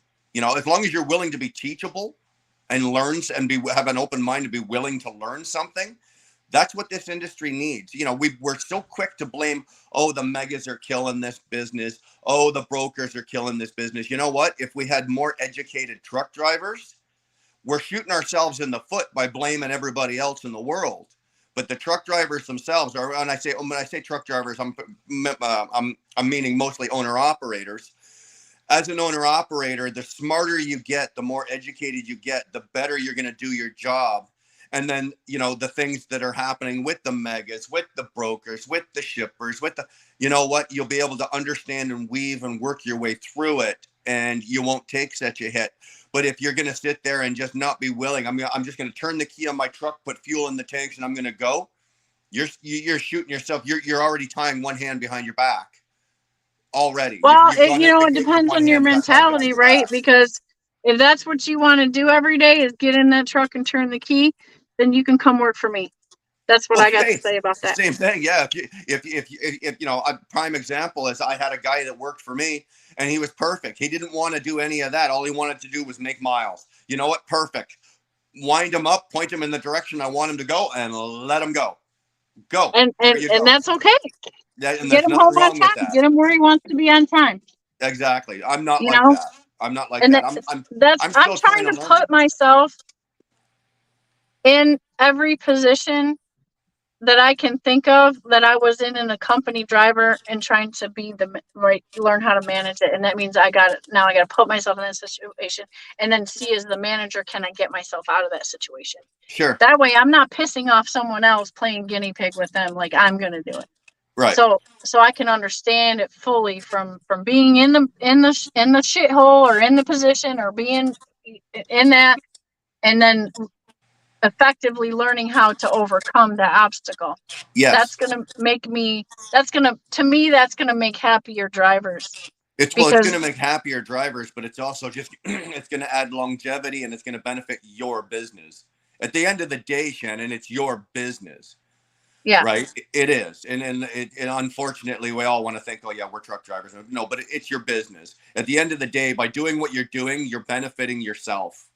100% benefiting yourself. yeah, I'm learning so much. Like that's the thing. Like I'm getting so much out of this, what I'm learning from it, not only from managerial operations, uh, standpoint, right? The experience, well, um, just everything about it. Like, you know what I mean? It's just such a great experience, and it's going to help me in the future, whether I choose to have employees or whether I end up working with an operations department somewhere or whatever. Like, you know what I mean? Right. But Yeah. but even as the career, as the driver, and as the employee, the experience is just, it's outstanding. You know, it's like nothing else. Sorry, I'm reading Fran's comment. Hold on. Yeah, Fran's got the master plan. That's why I put it up there. She said, it's not Hold on. rocket No. science. We don't And have you to know what? reinvent the wheels. Just do what the successful megas do, and you will do fine. I do agree with that. To a degree, I do agree with that. But the disability that you and I have is those megas literally have a room full of people working this out, and they're smart people. Let's not be naive about this. Swift has smart people running their business. They JB have Hunt has smart engineers. people. They have logistics They've got engineers. all, They and have, that right. is what we're competing with. That is what you and I and all of the rest of us, that's what we're competing with. So do we have to reinvent the wheel? No, but do we have to can we do what they're doing? No, you can't do what the megas are doing. Shannon, you can't run your truck like a mega runs its truck, because Swift can run a load for 98 cents a mile and still make money on that. You can't. Right? Yeah, I not with can't. one or two trucks. Like I'm a whole different animal. Exactly. One So truck operation's a whole different animal. do I do what the megas are doing? I can't compete with the megas. I can't do what they're doing. That's why I have to quote unquote kind of reinvent the wheel and try to learn and I have to work my way through that I don't know, that maze, okay? And so do you. You're doing it even more than me because you have, you work your own loads, you pick your loads, you can dispatch yourself. I've gotten away from that. I don't do that anymore. I am dispatched. Everything on the spot market is the things that they don't want to do. And guess what? All these single truck operations that are picking those loads off those load boards are doing the jobs that the megas don't want to do. Well, I that's the feel thing. like we're still valuable for that. Like we will get Yes. the shit done because we don't have all the bureaucracy, Right. right? Right. We're And, hungry enough. We'll get that job done, whatever it takes, and I think she's right with her next comment. I think owner operators think they know more than the megas, and they clearly don't. And she's right.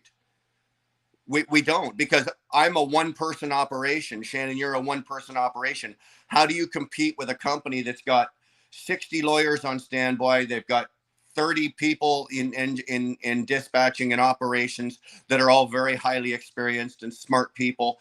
We have to compete with that. And do I know more Yeah, than I can't compete with them.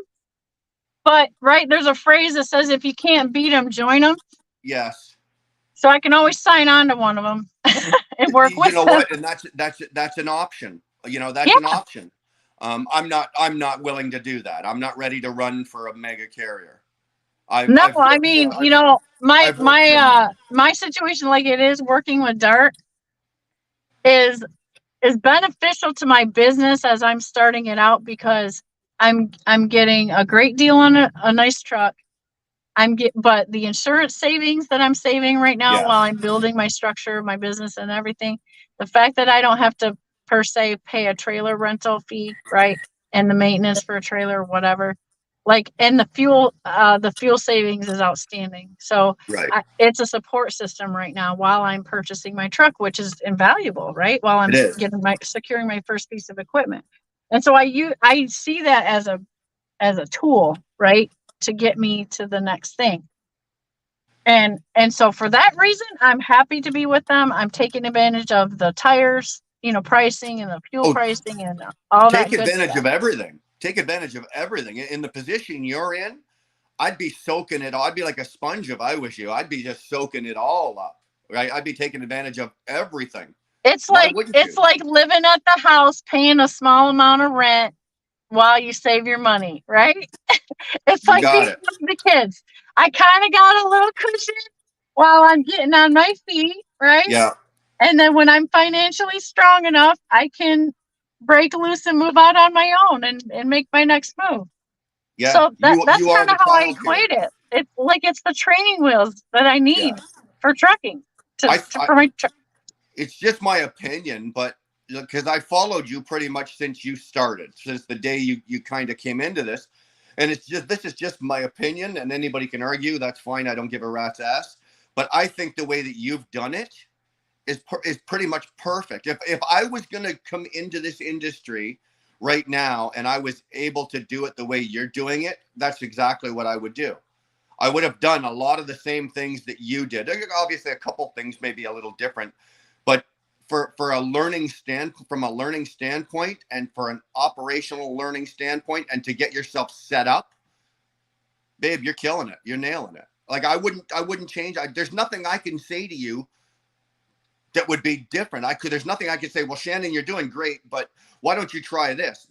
You're covering everything, and it's Thanks to you guys, but I've really sat in class, like paying attention to how you guys move, what you say, the do's and don'ts, and I'm not a sheep where like I just did everything everybody said.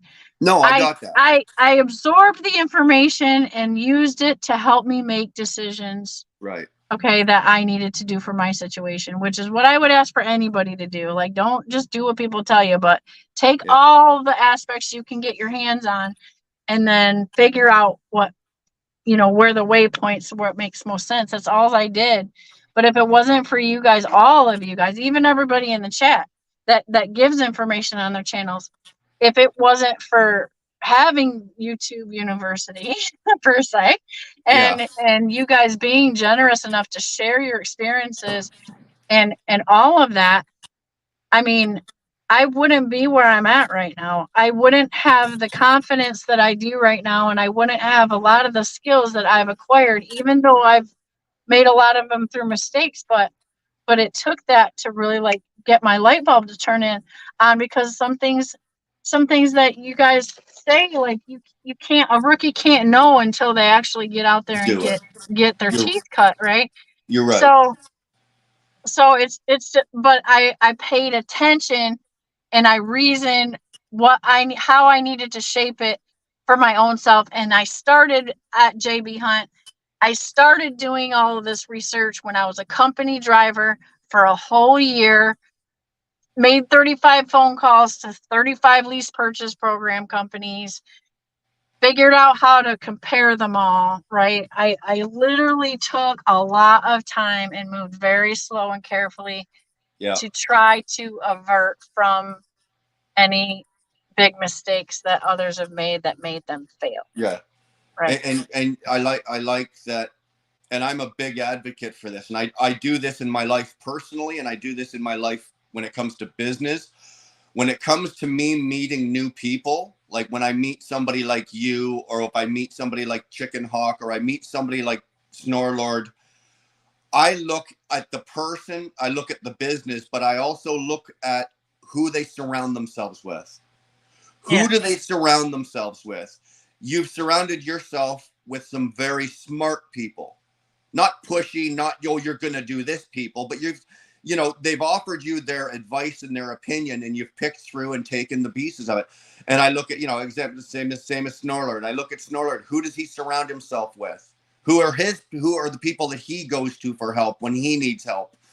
Work your way up the chain, and eventually you're gonna find a wealth of knowledge that'll blow the roof off of any building. You really will. I did. I literally had to mine for it, MINE, because trust me, I went through subscriptions to so many YouTube channels. I've followed so many at the beginning, like so many rabbit holes, because you don't know any better, right, at the time. And so I've wasted hours of watching somebody, or maybe given a grain of salt to what they said or whatever. But at the end of the day, like, I was researching. So you throw this out, you throw that, right? Sure. And that's all I want anybody to do. Like, don't listen to one person. My God, don't. Like, that's just dumb. Well, like, you know what truck drivers are like? You can walk into a room and ask one question, you're going to get 25 different answers.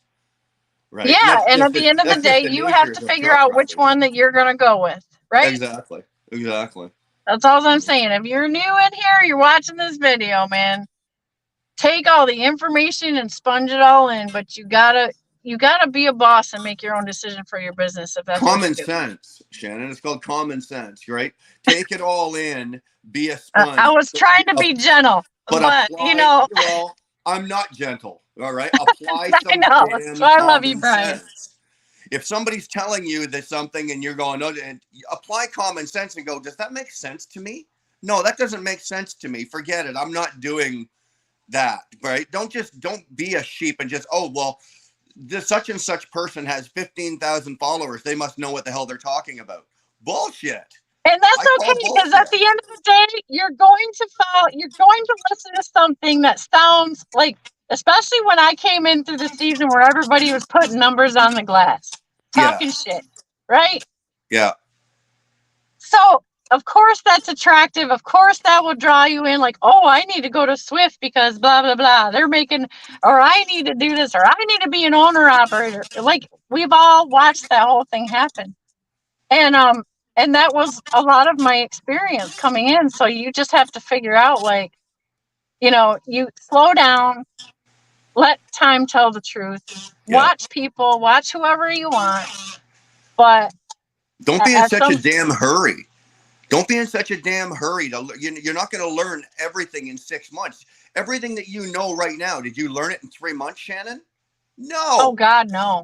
No, but don't be in such a damn hurry to be thinking that, I'm going to be an owner operator and inside of 6 months, I'm going to make my first $1 million, because you're not. It's not. And if you might lose $1 million, but you ain't going to learn it. Yeah, if you're that diamond in the rough, more power to you. Or your daddy's got money behind you and you got a lot easier than the rest of us, more power to you. Yeah. But I'll tell you one thing I have learned in this journey is that this journey will make you come to the surface. Like it will, it will cut your onion layers off. It will make you understand or learn what you're made of if Yes. you're willing to stick it out. It's like You know? you know what, you can almost compare the trucking industry as an owner operator to the military. It is going to force you, it is going to force you to be, lack of a better way, all you can be, because you're going to have no choice. This out here, this is life and death. You're going to be successful and make money, or you're going to drown and you're going to die, or you're going to break even and be miserable. I didn't come out. I don't get in my truck and do what I do, and neither do you, to break even, right? And I certainly don't. I certainly don't want to fail. So if you're going to come out here and do this job, if you didn't have a set of balls before, you're going to have ones now. And you better bring them with you. And you bet, they take them out of your wife's purse or your husband's wallet, because you're going to need them. Absolutely, absolutely.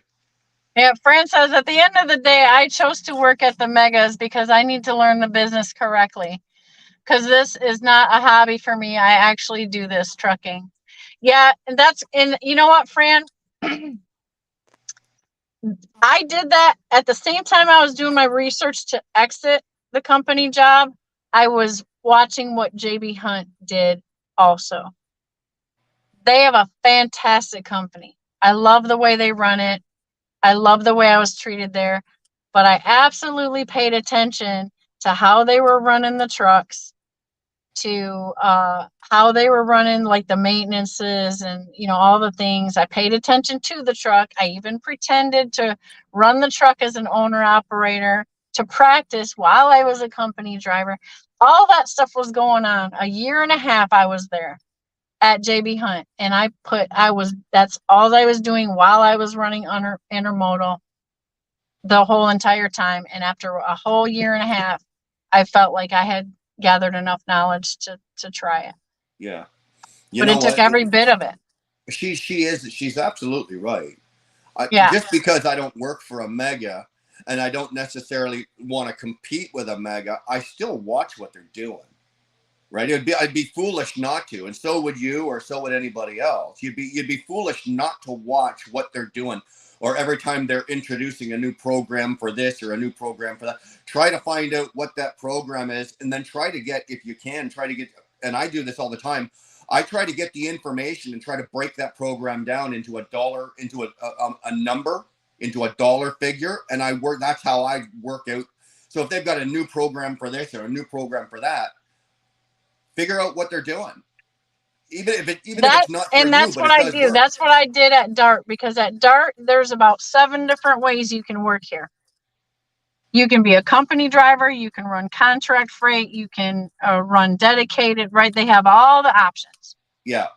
So I have taken the time to learn each angle, right?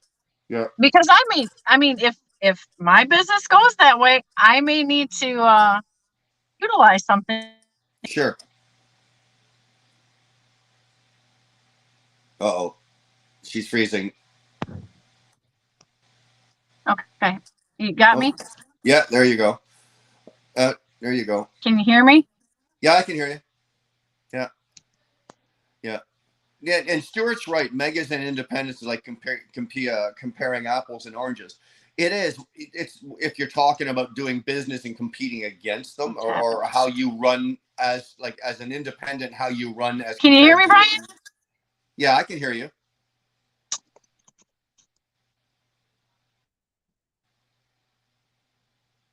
Can you hear me now? I can hear you. Can you hear me? Not fun. Oh, okay. You can't hear me. Say something. I am saying something. Oh, I can't hear you. Uh-oh. That's weird. Hold on. Okay. Testing 1, 2, 3. Shannon, we can hear you fine. I can't hear you, Brian, at all.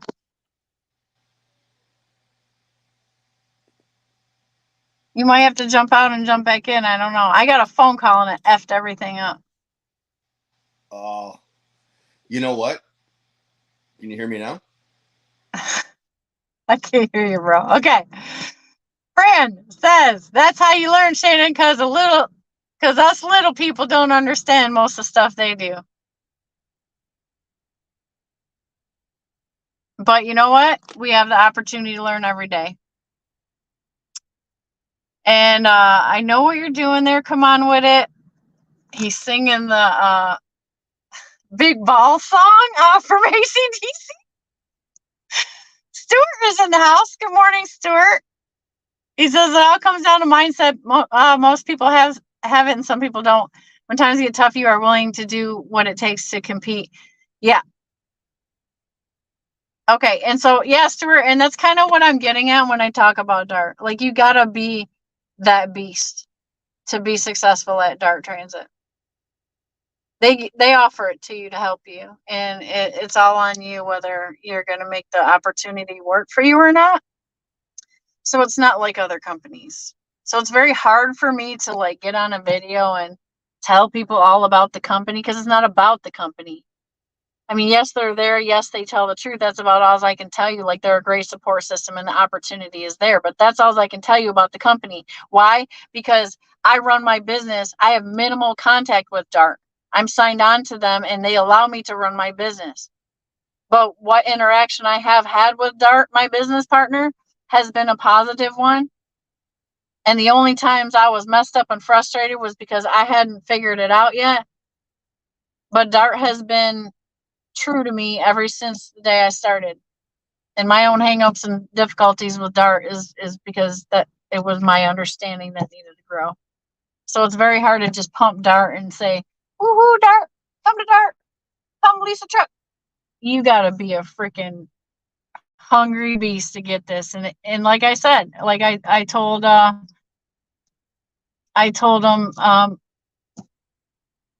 you know, we hear a lot of people talk about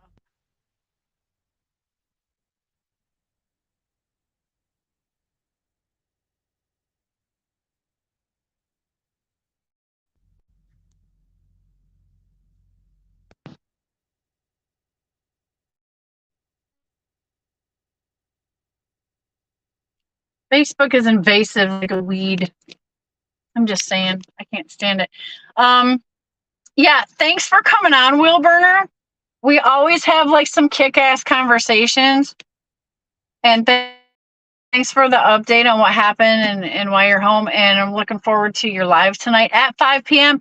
Also, if I'm done driving tonight by 6 p.m., Sterling is trying to have a ladies trivia night live tonight at 6 p.m. on Sterling Trucking Delivers channel.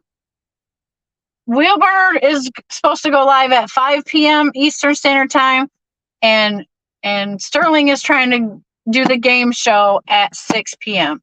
So that's some fun stuff happening tonight, guys. Oh, Fran could hear. I guess I'm the only one that couldn't hear you, Brian. He says, thank you for the talk this morning. I love talking with you and sharing and listening to your ideas. I have to go start my day, but I will continue listening. Yeah, thanks for coming in, bro. Like, you are always welcome here. And man, we could talk all day, couldn't we? Nomadic Brent is in the house.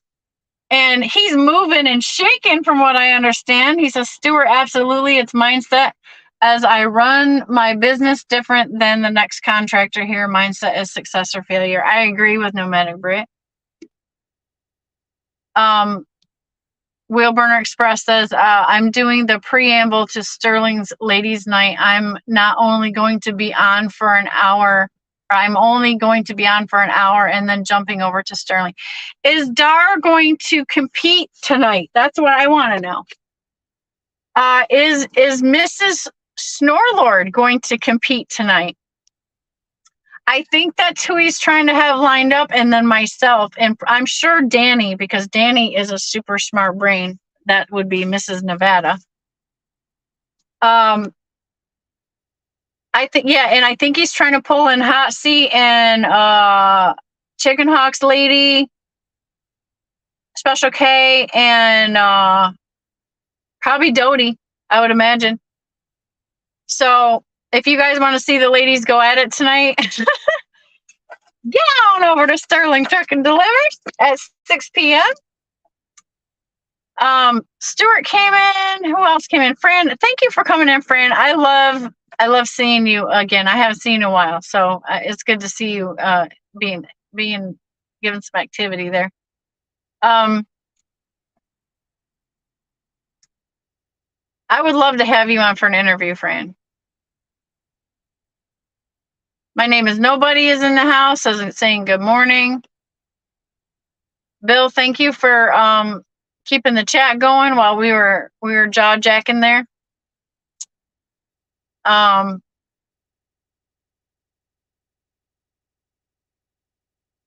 Yeah, I caught this earlier. Stuart says megas and independents like comparing apples and oranges. It is. I mean, the only thing we have in common is we're all trying to get the same freight, which almost you can't even say that. They cherry pick, we get the rest. Is that a better way to say it? CDN Freight Broker's in the house. Thanks, CDN, for coming in. And I think he just posted a video. If all of you don't know, CDN Freight Broker has a brand new channel. Woo! Finally! Long awaited. If you know about CDN Freight Broker, he is a very helpful and generous freight broker who gives us the freight broker side of things, and is a very intelligent person and very generous with how he explains stuff, and is a great teaching attitude.